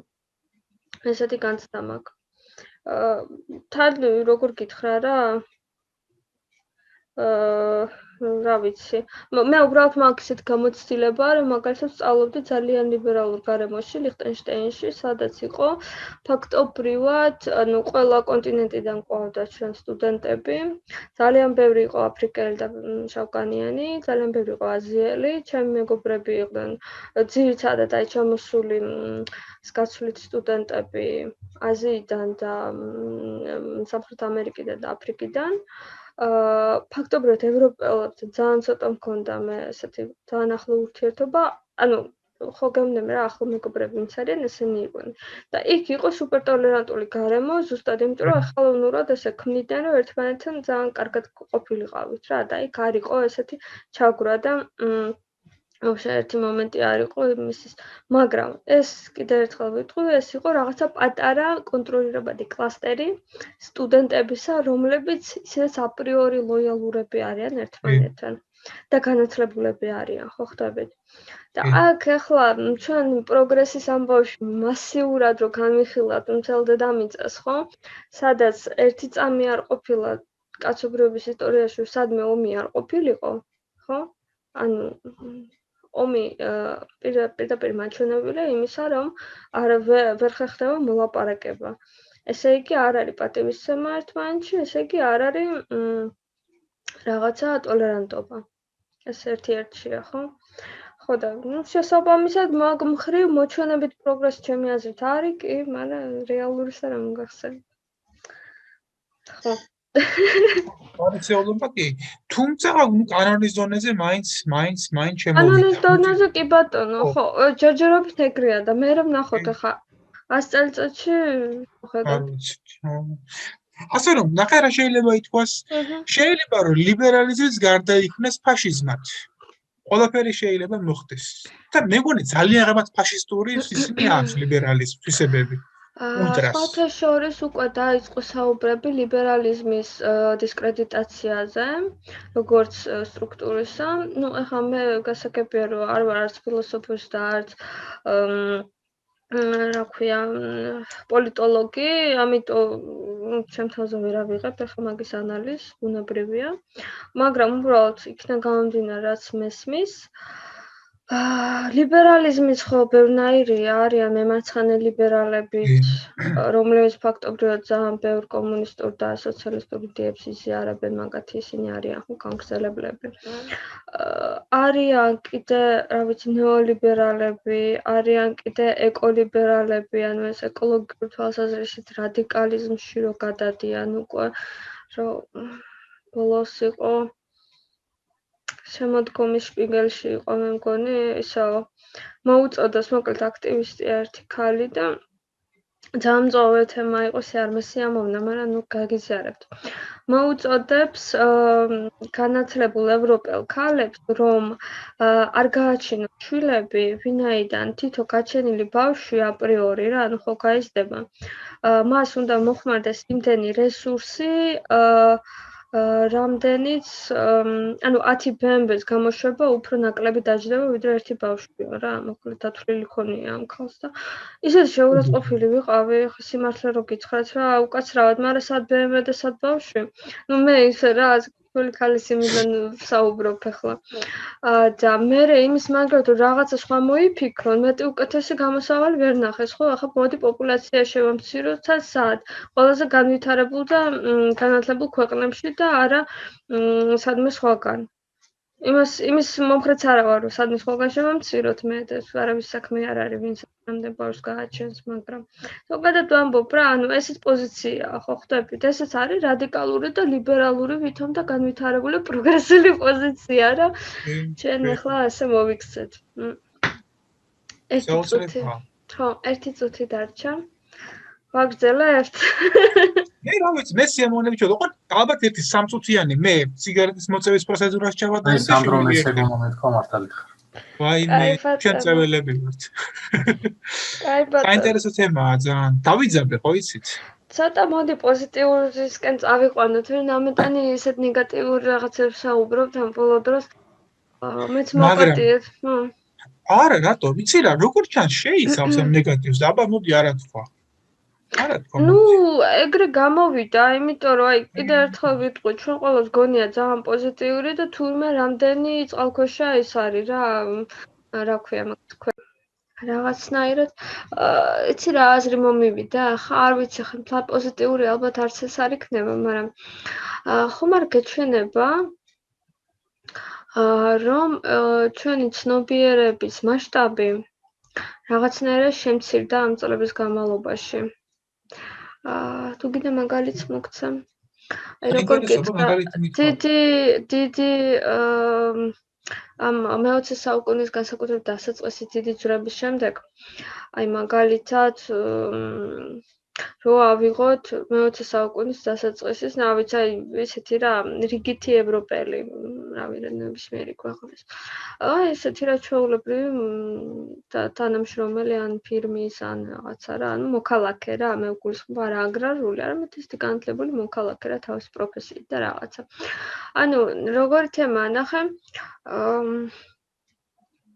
ომები იყო რამოდენიმე, რევოლუცია, დიდი პოლიტიკური ძვრები, ხო, სისტემების ჭიდილი და ცვლა და ანუ ეს რაღაცა ხო იმ ფონზე ხდებოდა, რომ მასები უჭერდნენ როგორც ჩანს მხარს, ხო, ასეთ მოძრაობას, ვინაიდან ხალხის მხარზე დაჭერა თუ არა გაქვს, ყველაფერს ვერ იზამ, ხო, გასაგებია.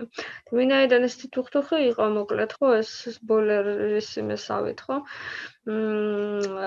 გამოდის, რომ მაინც იყო ხალხის დაინტერესება და იქაც გამოდის, რომ აი მიტინგები რო იყო ხოლმე მაგალითად, ხო, თუნდაც სოციალისტური და თუნდაც რაღაცა. აი როგორი ფართომასშტაბიანი საუბრები იყო, აი ახლა რომ ვკითხულობთ, ხო? ნუ როგორ გითხრა რა, ხალხი იმაზე ფიქრობდა, რომ ჩვენ ახლა ავაშენებთ სოციალიზმს, რომ 50 წლის შემდეგ ჩვენმა შვილებმა იცხოვრონ კარგად. და მე ერთხელ მოვყევი, მე მგონი აქ არადა ლექციაზე მოვყევი სტუდენტებთან.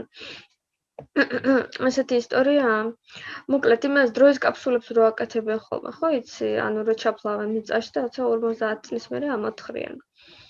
ხო და ერთი ეგეთი ისტორიაა, თუ არ ვცდები 1950 წელს, მოკლედ მოსკოვის რომელიღაცა სკოლაში ეს პიონერები, ბავშვები სკოლაში უწერენ წერილს თავის შთამომავლებს 50 წლის შემდეგ, ანუ 2000-იან წელს, ასე ვთქვათ, 21 საუკუნეში გადააბიჯებენ და მოკლედ უწერენ ესე წერილს და ეხლა სიტყვას არ მოსულს რა თქმა უნდა, მაგრამ ნუ დაახლოებით შინაარს გეტყვი. ესე უწერენ, რომ აი თქვენ ესე იგი 21 საუკუნეში გადაბიჯებულ ესე იგი მოქალაქეებო და ჩვენ თანამემამულეებო და ასე შემდეგ.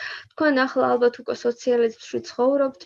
თქვენ უკვე აყვავებული ქვეყანა გაქვთ და აყვავებული ეკონომიკა და თქვენ ახლა შეიძლება აღარც გესმით უკვე ესე იგი თუ როგორ იწყებოდა ეს როგორ ესე იგი გასაჭირით და იმით და ამით და აი ჩვენ სამაგიეროდ აქ 1950-იან წელს ესე იგი ესებს შრომობ თავდაუდებო და მოკლედ ეს კომუნისტური ეს სპეციალური სიტყვები რო იყო, ხო, იცის ხაზგასმული, რომ თავდადებული შრომა, ყველაფერი პარტიისთვის, ყველაფერი ქვეყნისთვის და ყველაფერი იმისთვის და მოკლედ ლამის წელებზე ფეხს ვიდგავთ საიმისოდ, რომ თქვენ ახლა 21 საუკუნეში იცხოვრობთ აყვავებულ კომუნიზმში და ჩვენ ვიცით, რომ მოკლედ თქვენ უკვე მანდა ხართო რა და ძალიან გვახარებს ეს და ჩვენ აქ მოკლედ ძალიან ვშრომობთ და ძალიან ვცდილობთ და ეს არის მოკლედ ჩვენი თვითმიზანი. თქვენ იყოთ კარგად იქ. ანუ ერთის მხრივ, კაი, რაღაცნაირი ალტრუიზმია ვითომ და მე არა და ბავშვს. და მეორეს მხრივ, უბრალოდ მასშტაბზე უსვამ ხაზს რა, რომ მასშტაბის თვითცნობიერების მასშტაბი რა, რომ შენ პატარა ბავშვს იმას სკოლაში ხო, ასწავლი, რომ მისი პიროვნება იმდენად მნიშვნელოვანი არ არის, რამდენადაც სისტემა. და მისი ნამუშევარი ეს არ არის ინდივიდუალური კარიერის ეს გულისთვის და არის რაღაცა უფრო დიდი და უზარმაზარი იდეისთვის, ხო? ანუ მასშტაბი რა, ისე. სხვათა შორის იმ დღეს საინტერესოს მოვისმინე. ესე იგი, ბოლშევიზმზე ნიკოლოზ პირველს რომ მოახსენეს, რომ აი ბოლშევიკური პარტია ძალიან მძლავრად არის, რაღაც მომძლავრებულია, ისა მიტინგებს ატარებენ და რაღაცა და ნუ ის ჯერ ამ დროს მეფეა და ესეთი მძლავრი პოზიცია უჭირავს ხელისუფლებაში და მოკლედ თან გოლფს თამაშობდა თუ რაცა არ ეცალა და მოკლედ არ ვარო ახლა მე მზადო რა ძალიან რო ჩაუღრმავდეო მათ ესე იგი იდეოლოგიაში, მაგრამ ისე ორი სიტყვით რა არისო ბოლშევიზმი თუ ამიხსნითო და ეს მოკლედ მისი ადიუტანტი უხსნის, რომ ორი სიტყვით ძალიან მოკლედო ბოლშევიზმი არის უარყოფა პიროვნულ კარიერაზე, კარიერულ ზრდაზეო რა. ხო და ნუ ფაქტობრივად ხომაც ესე გამომივიდა, ახლა რას ვქვი რა, ფაქტობრივად ახლოს არის სიმართლესთან ვინაიდან კი იყვნენ რა თქმა უნდა კარიერისტებიც და რაღაცა, მაგრამ სხვა შორის კარიერისტები საბჭოთა კავშირში არავის არ უყვარდა და არ უყვარდა. ისეთი თემადით რომ ეს ფული და კარიერა, ნუ ეს ხო არასოციალურია, არასოციალისტურია, ხო? ხო და ახლა რა დაუბრუნდეთ შეკითხვას ამ მასშტაბთან დაკავშირებით. შენ ხო არ გეჩვენება მე მაქვს ეგეთი განცდა, რომ დაიღალათ საზოგადოება აი ამ უზარმაზარ მასშტაბზე ფიქრისგან და რა ვიცი, მთელი მსოფლიოს ჩახუტებისგან და პარტიის გულისთვის 50 წლის იქით ყურების პერსპექტივით რაღაცის კეთებისგან დაიღალა. ყველას უნდა თავისი პატარა სახლის, პატარა ხრუშოვკის ბინის რაღაცა მის მოპირკეთება, ევრორემონტიც, იმის იქით კიბისუჯადის დაგვა არავის და ყოფითი მაგალითი და მასშტაბი ძალიან შემცირდა და ამ ფონზე აღარ ფიქრობენ, იმიტომ რომ 50 წლის იქით რა იქნება, არამედ იმას მის რთული ამ ტურბულენტ დროში რამე საერთოდ რო განსაზღვრო რა როგორ იქნება, მაგრამ აი უბრალოდ რა დღეს რო ხეს ჭრი და ხვალ რო აღარ იქნება და რაღაცა, ნუ მაგაზე არავინ არ ფიქრობს და ერთ-ერთი მიზეზი, რა ვიცი, ეგ ხომ არ არის, რომ ზოგადად ეს მასშტაბი შემცირდა და ყველაფერი დავიდა რაღაცა ეს ყოფით მომენტებამდე ოჯახის სტრუქტურის ფარგლებში, რა ვიცი, ყოველდღიურობამდე. როგორ გონია? მე ხა რადგან ესეთი მნიშვნელოვანი რამე ითქვა, მე ვიტყვი გულახდილად. რომ მე დავედი პირადად. მე დავედი. ეხა გულახდილი ვიყო კიდე ეხა ძალიანაც არ შემცირებია, უნებრივია, მაგრამ გავყოფიერდი ასე ვთქვათ. ყოფიერებისკენ წავედი უფრო. ვერ ვიყავი 20-25 წლის. აუ რა ამდენს ფიქრობდი რაღაცა. არა, მაგრამ ეს რის ბრალია, ვიცი, იმის ბრალია, რომ ეგეთ მაშინ კონტექსტში ვცხოვრობ და ვარსებობ და ყოფიერებდა. ეხლა კი დავედი. როგორ მოხდა, იცი? გლობალურიდან ჩემი მიზნები დავიდა ლოკალურამდე. კი, რთულია ეს ლოკალური მიზნებიც, მაგრამ ნუ არ არის ყოფილი მოსავალი. სამწუხაროდ. და ანალიზი გავაკეთე მაგის. ესეა. შენ ძალიან პირადულად მიიღე საკითხი. როგორ ქენი პირადულად კი არ მივიღე, პირადულზე გადმოვიტანე.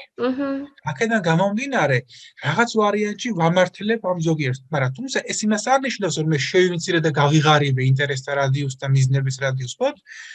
გავაპრაგმატულე, ასე ვთქვათ. და დიდ ენერგიას აღარ ვხარჯავ, ვთქვათ, რა, ნეიროფიზიოლოგიის შესწავლაში.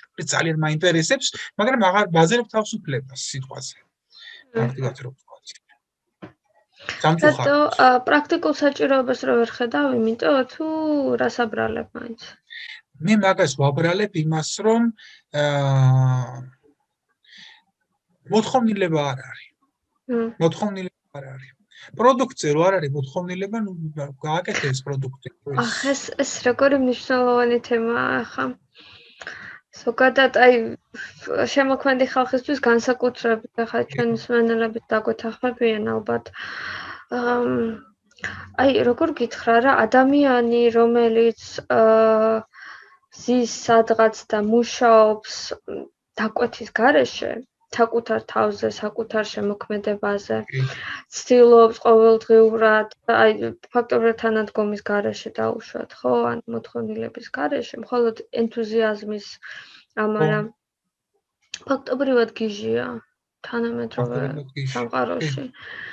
არა და აი როგორ გითხრათ, ფენომენალური შედეგები აქვს ხოლმე, ზოგიერთ, ყველას არა. მაგრამ ძალიან ბევრია. მაინც, ნუ, ახლა მასაში. არა, ისეთი ენთუზიასტები, არ ვიცი, მე ახლა უცებ ის მაგალითი გამახსენდა, ხო სახელი არ მახსოვს, მაგრამ ერთი ტიპი იყო მხატვარი, ციმბირში სადღაც ხატავდა ზეთით მინაზე მულტფილმს. და უღებდა ფოტოს, ხო იცი? კი, მაგით კი მიყვარს. ის არის ხუცი და ზღვა არის, ხო, ჰემინგუეის და მე ანუ მარტო მუშაობდა აბსოლუტურად წლების მანძილზე. და მე არ ვიცი უბრალოდ როგორ ვინ წაიღო იქ, როგორ მოხდა, მაგრამ ყოველ შემთხვევაში კი ბატონო ოსკარი მიიღო, დიდი აღიარება და ყველაფერი. ხო და ჯერ ერთი კარგია რომ მიიღო აღიარება, მეორე როგორ გითხრა სამწუხაროა რომ ბევრი მისი ვერ იღებს ამ აღიარებას და რჩება ესე და მესამე კიდე ჩემი აზრით არ მგონია რომ ამ ადამიანისთვის ეგ ყოფილიყო ძალიან მნიშვნელოვანი.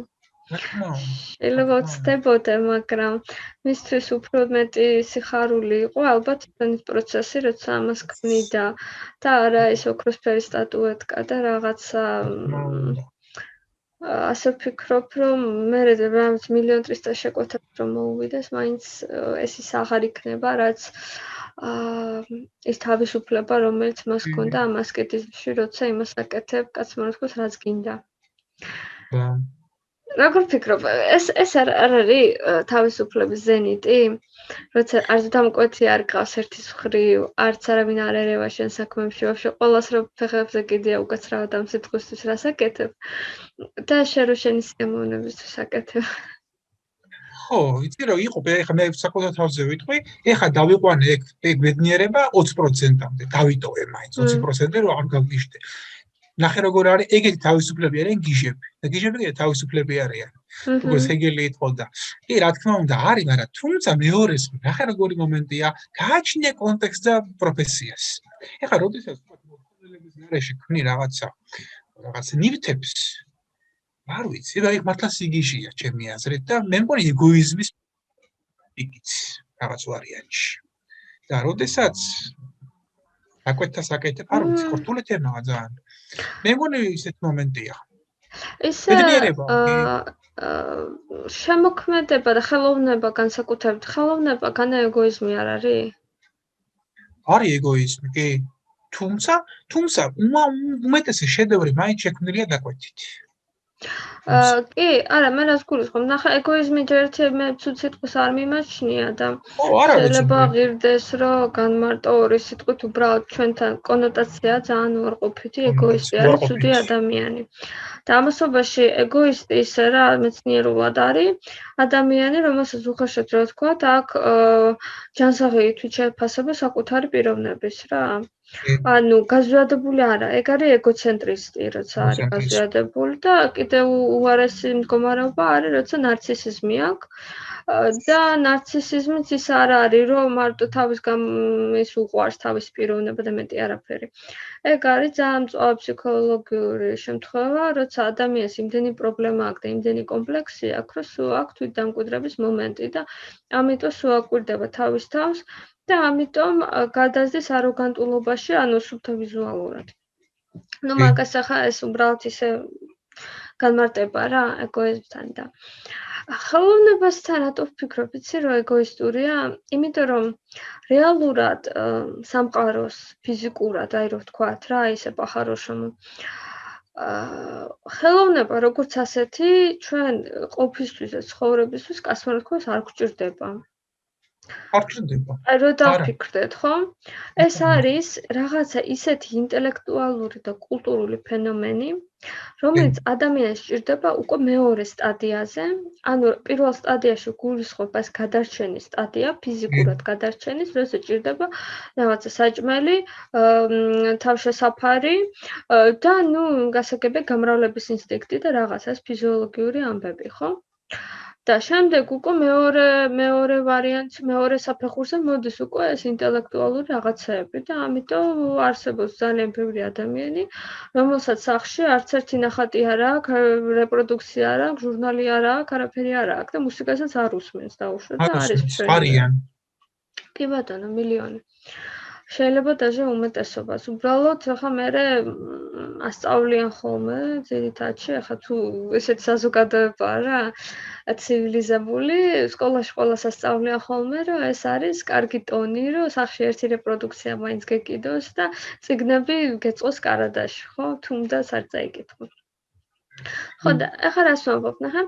ხელოვნება, ანუ არის ესეთი რაღაცა, რომელიც საჭიროებას კასმარო თქვას არ არის ესეთი ცალსახოვანი.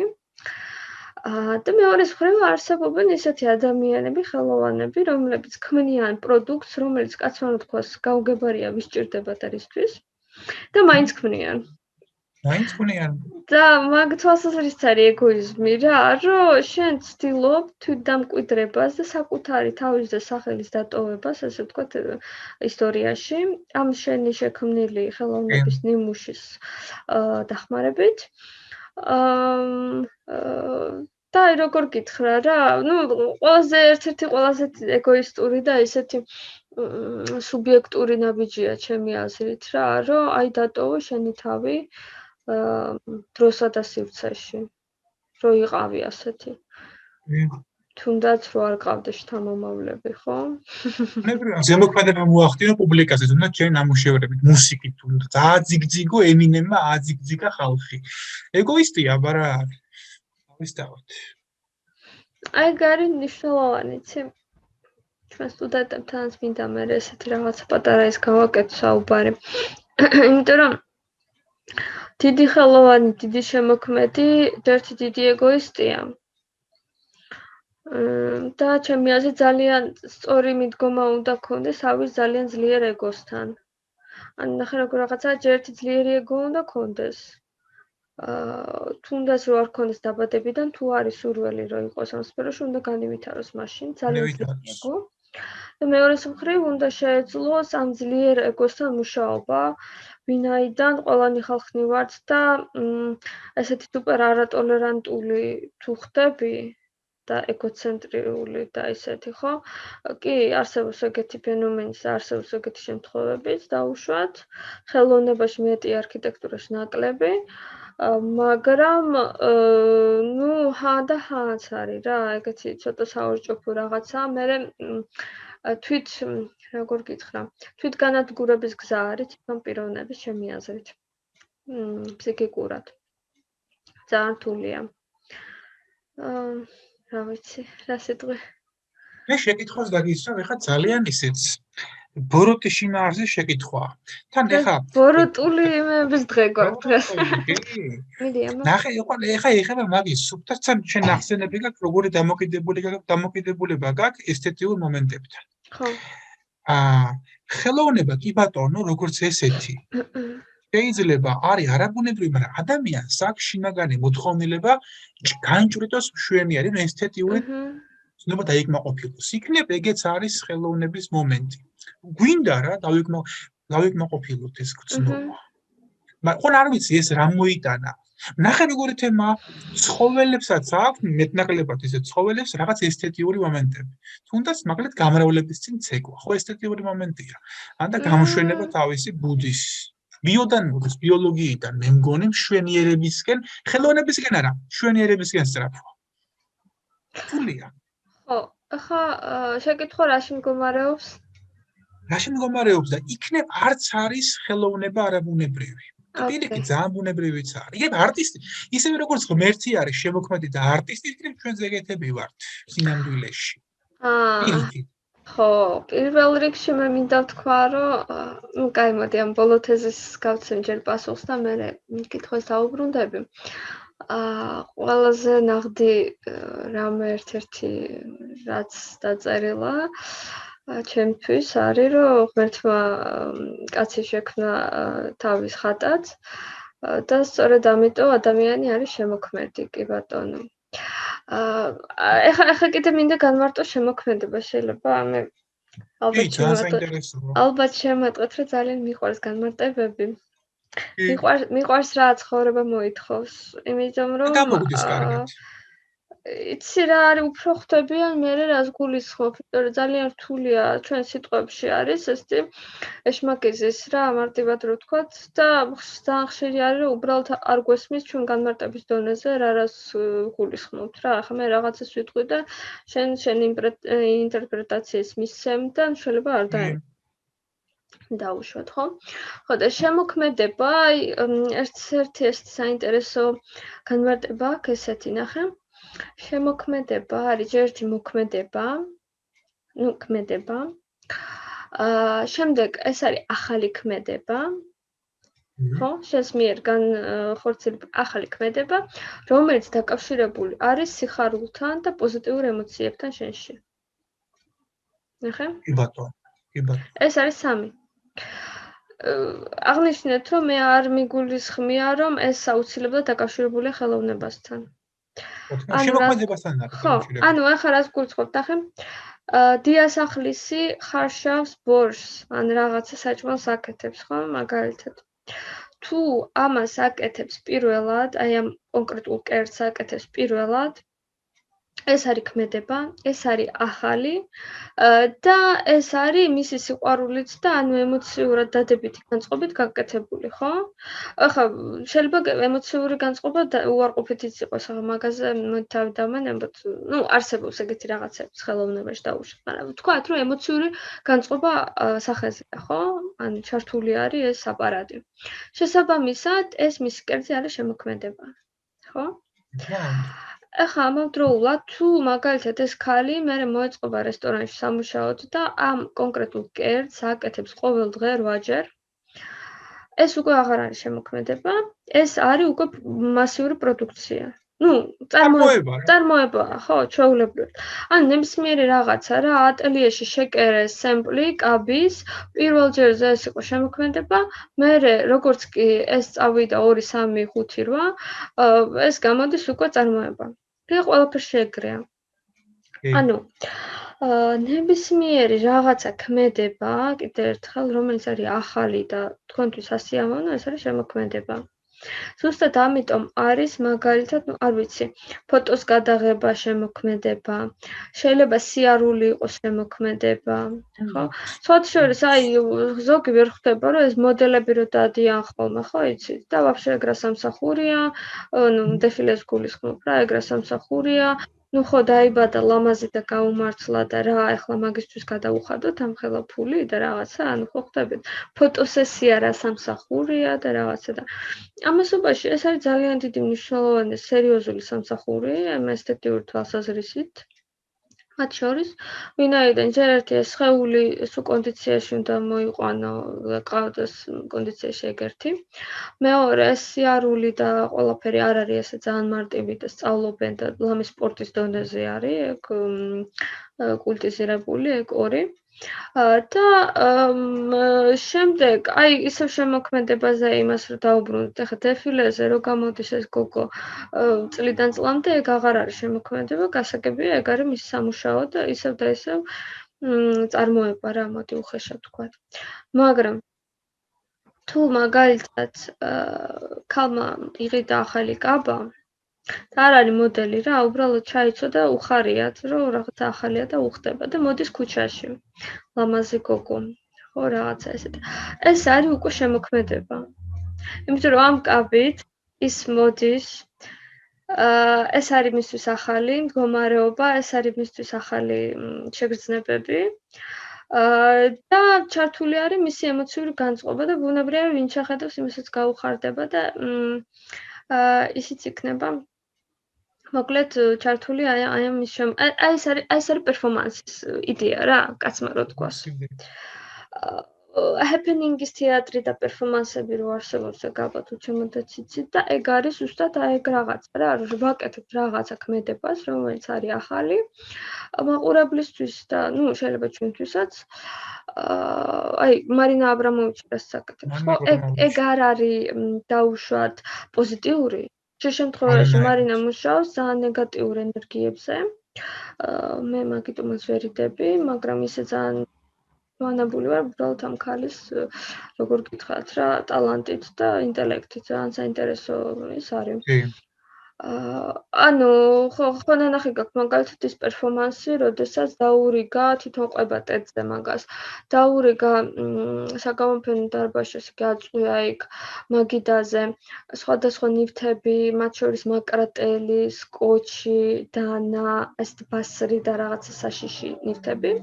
და თვითონ დგას ეს თეთრი პერანგი აცვია და ამბობს რომ მე აქ დილით და საღამოდ ესე ვიდგები, არ გავინძრევი და თქვენ გაძლევთ უფლებას, რაც გნებავთ ის გამიკეთოთ და მე არ გაგიწევთ წინააღმდეგობას. და თავიდან ყველას ერიდება, გარშემო უვლის იქით აქეთ ხელს არავინ არ კიდევს, მხოლოდ უყურებენ და შემდეგ რაღაცა მომენტში იღებს ერთი ადამიანი მაკრატელს, მივა და კაბაზე მოაჭრის პატარა ნაწილს. მერე მეორე მივა და მოაჭრის თმას. მერე მესამე მივა და რაღაც მარკერით დააწერს რაღაცას და გასაგებია ირთვება მასიური ფსიქოლოგია, რომ ისიც შეიძლება, ესე იგი ჩემთვისაც შეიძლება და იწყება რაღაცა წარმოუდგენელი და წინასწარ გაუთვლელი თეატრი, ასე ვთქვათ. სადაც თვითონ მარინა ფაქტობრივად არის მსხვერპლი. ოღონდ ისე რა, ანუ თვითნებურად, ასე ვთქვათ. ამ თვალსაზრისით შეიძლება არც იყოს მსხვერპლი, რახან თავის თავი თვითონ ჩაიგდო ასეთ მომენტში, მაგრამ ყოველ შემთხვევაში მისთვისაც და ამ ხალხისთვისაც არის აბსოლუტურად წარმოუდგენელი რით მორჩება ეს ყველაფერი, იმიტომ რომ ვიღაცა ტიპს უსწრებ, რომ გადაეკეტოს და ეს დანაიღოს და ჩაარტყას. ხო ხვდებით რა, ქალმა განაცხადა კამერების წინ, რომ მე მზად ვარ, რაც გინდათ ისქენითო რა და ანუ არ იქნება პოლიციაში არანაირი განცხადება და ხო ხვდებით, ძალიან საშიში ისტორია. ერთის მხრივ ძალიან მარტივია და მეორეს მხრივ ძალიან საშიშია, იმიტომ რომ სულ რო ელემენტარული დაუკაწრონ სრახე, არავინ არ იყო, რა თქმა უნდა, ეგეთი სადისტი იქ, მაგრამ რა თქმა უნდა ეს ნაიში, ხო, შეიძლება ეგეთი რაღაცა მოხდეს. ხო და მისი შინაგანი მდგომარეობაც არის ერთის მხრივ ძალიან დაძაბული და მეორეს მხრივ ეს შინაგანი ჰორორი ირთვება უცებ და აი როგორ გითხრათ, აი ტრაგედიის გრადუსი უცებ ისევით რა და ყველანი ჩვენ მონაწილეები ვართ, ყველანი ჯალათები ვართ ამ ერთი ქალის წინააღმდეგ, რომელიც ფაქტობრივად არის არქიტექტორი მთელი აი ამ პერფორმანსის და ის ძალადობს ჩვენზე თუ ზალადობთ მასზე, ეს უკვე ძალიან დიდი შეკითხვაა, ხო ხვდებით? შეკითხვა. ხო. ეს რაც შეეხება შემოქმედებით ამბებს. ეხლა მე ძალიან გრძელი პასუხები გამომდის ხოლმე და მომიტანე. ძალიან კაი პასუხი. აბრამოვიჩის ხსენება ეს არის დამბურძგლავია. საინტერესო, ხო უცებ გამახსენდა ახლა. ხო და ეხლა რაც შეეხება შენ კითხვას ესთეტიკასთან დაკავშირებით, ხო და სილამაზე და ისა. მაგაზე მე საერთოდ ვფიქრობ, რომ ცალკე თემა გავაკეთებ უბარი სილამაზეზე. იმიტომ რომ ძალიან მნიშვნელოვანი. მეორეს მხრივ ახლა მინდა უბრალოდ ცოტა პატარა ის გაგიზიარო. ვინაიდან როცა ვიყავ ცოტა უფრო ახალგაზრდა და ცოტა უფრო ძიების გზაზე, ეხლა ძიებაში ვარ, ბუნებრივია, როგორც ყველა, მაგრამ ყველა ინტელექტუალი, მაგრამ როცა უფრო ახალგაზრდა ხარ, უფრო ნაკლები იცი და მეტი რამე გინდა მოხსადო.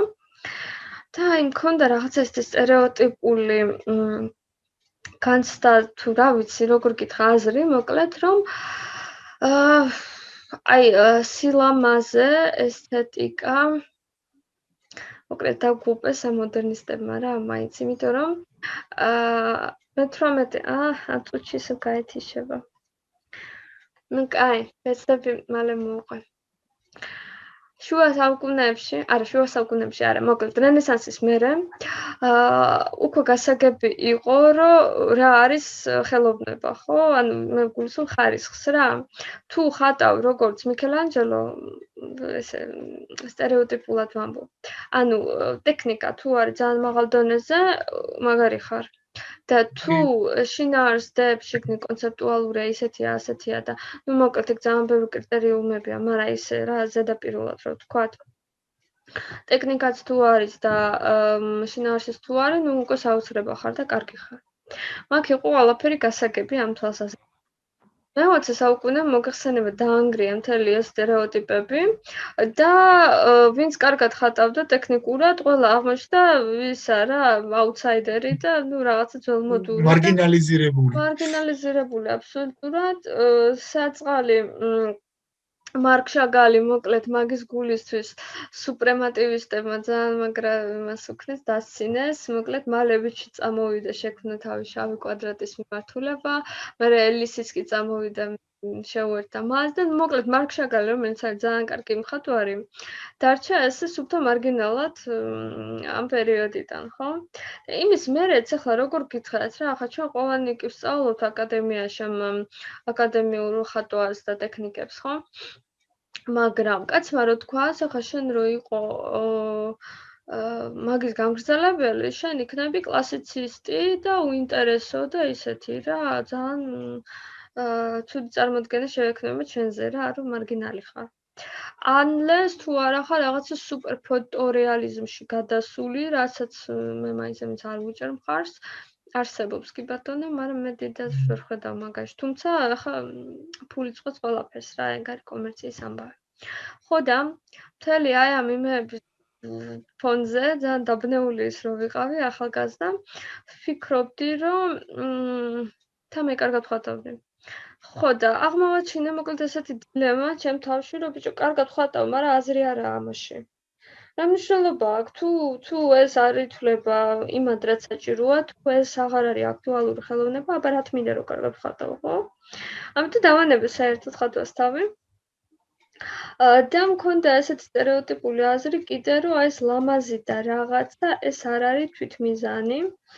თვითმიზანი არის რომ ჩვენ აღმოვაჩინოთ რაღაცა ახალი სიმართლე და ნუ რაღაცა ახალი იდეები და ახალი პარადიგმები და თავი დავანებოთ ლამაზს, თავი დავანებოთ გასაგებს, თავი დავანებოთ ესთეტიურს და მოკლედ მეც თავი დავანებე.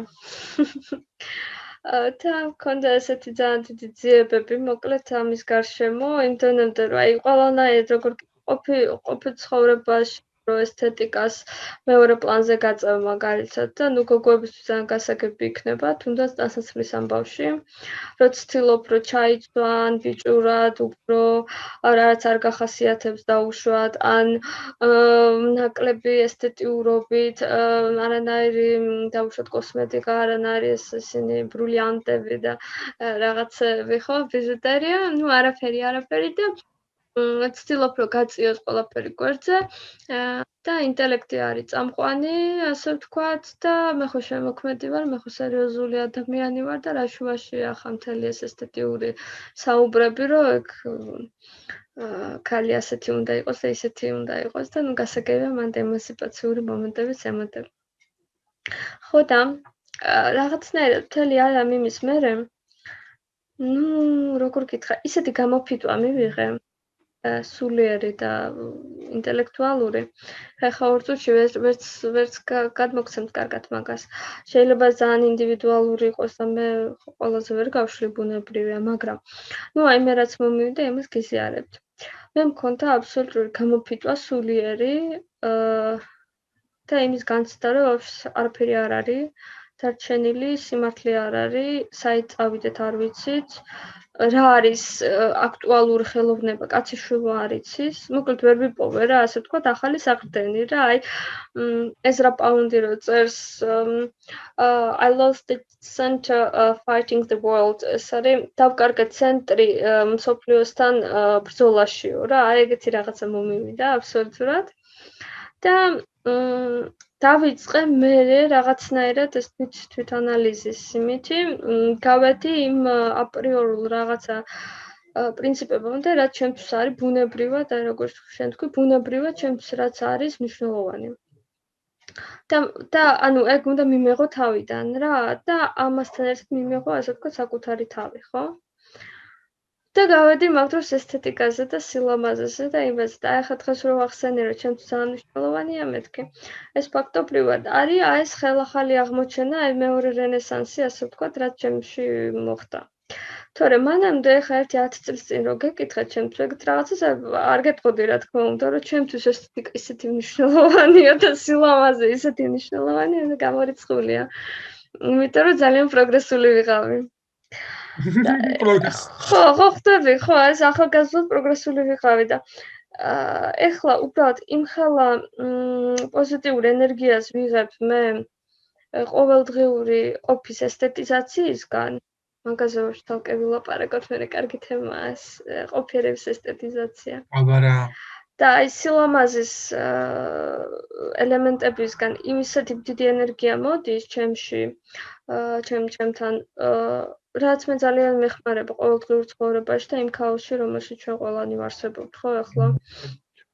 და ფაქტობრივად რაღაცნაირად ერთ-ერთი საყრდენი ჩემი სულისთვის მე ამაში ვიპოვე ბევრს ვიცნობ ვინც აგრეთვე ეგრე სილამაზით იკვებება და ხელოვნებით ხო და არ ვიცი რამდენ პროგრესული გზა არის ვერ გეტყვით მაგრამ მე კარგად ვცნობ თავს ასეთ ვითარებაში აი ეს ხო ბოლო იცი რით შევაჯამებდი ყველანი ჩვენ ცხოვრობთ ჩვენ საკუთარ სამყაროში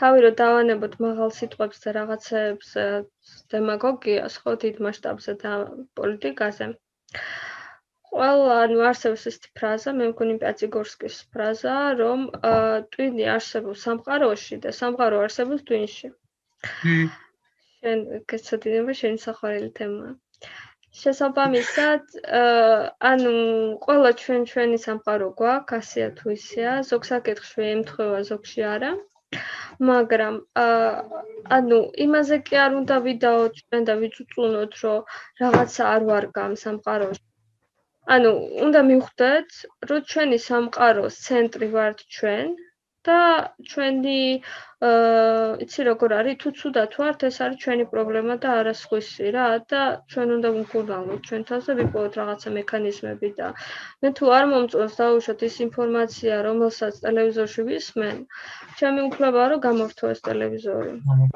ხო და წავიდე და ნუ არ ვიცი რაღაცა კარგ მუსიკას მოусმინო და ხელად ამიმაღლდება განწყობა ამ თვალსაზრისით არის ზუსტად ეს ინდივიდუალური რაღაცა ყოველს თავისი სილამაზე აქვს და უნდა იპოვოს ალბათ რა ეგ არის საჭირო და მნიშვნელოვანი ნამდვილად აი ერთი წუთი დარჩა ვიყარეკეთ დღეს ძალიან საინტერესო თემა იყო კი შეაჯამე აბა პროგრესულად მე პროგრესულად შევაჯამებ და ვიტყვი რომ ჩემი მოსაზრებით ყველაზე დიდი ბედნიერება არის ტკბებოდე პროცესით.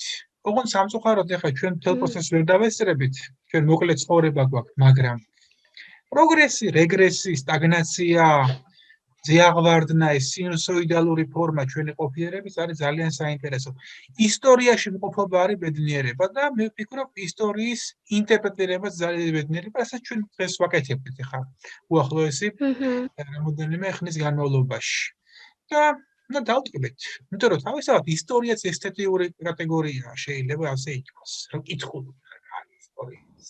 სანდრო, მოდი შემდეგ შეხვედრაზე ხო ვინაიდან ერთ წუთზე ნაკლები დარჩა. შემდეგ შეხვედრაზე ვისაუბროთ ამ ესთეტიკაზე და სილამაზეზე, უფრო ფართოდ. კაი თემა იქნება ჩვენს დამშვიდებით. და ახლა უნდა დავამშვიდობო ჩვენს მეგობრებს, ჩვენს მსმენელებს. ძალიან დიდი მადლობა ყურადღებისთვის და აბა დროებით. დროებით ძალიან სასიამოვნო იყო. ჩემთვისაც. კარგად. შემდეგ შეხვედრამდე.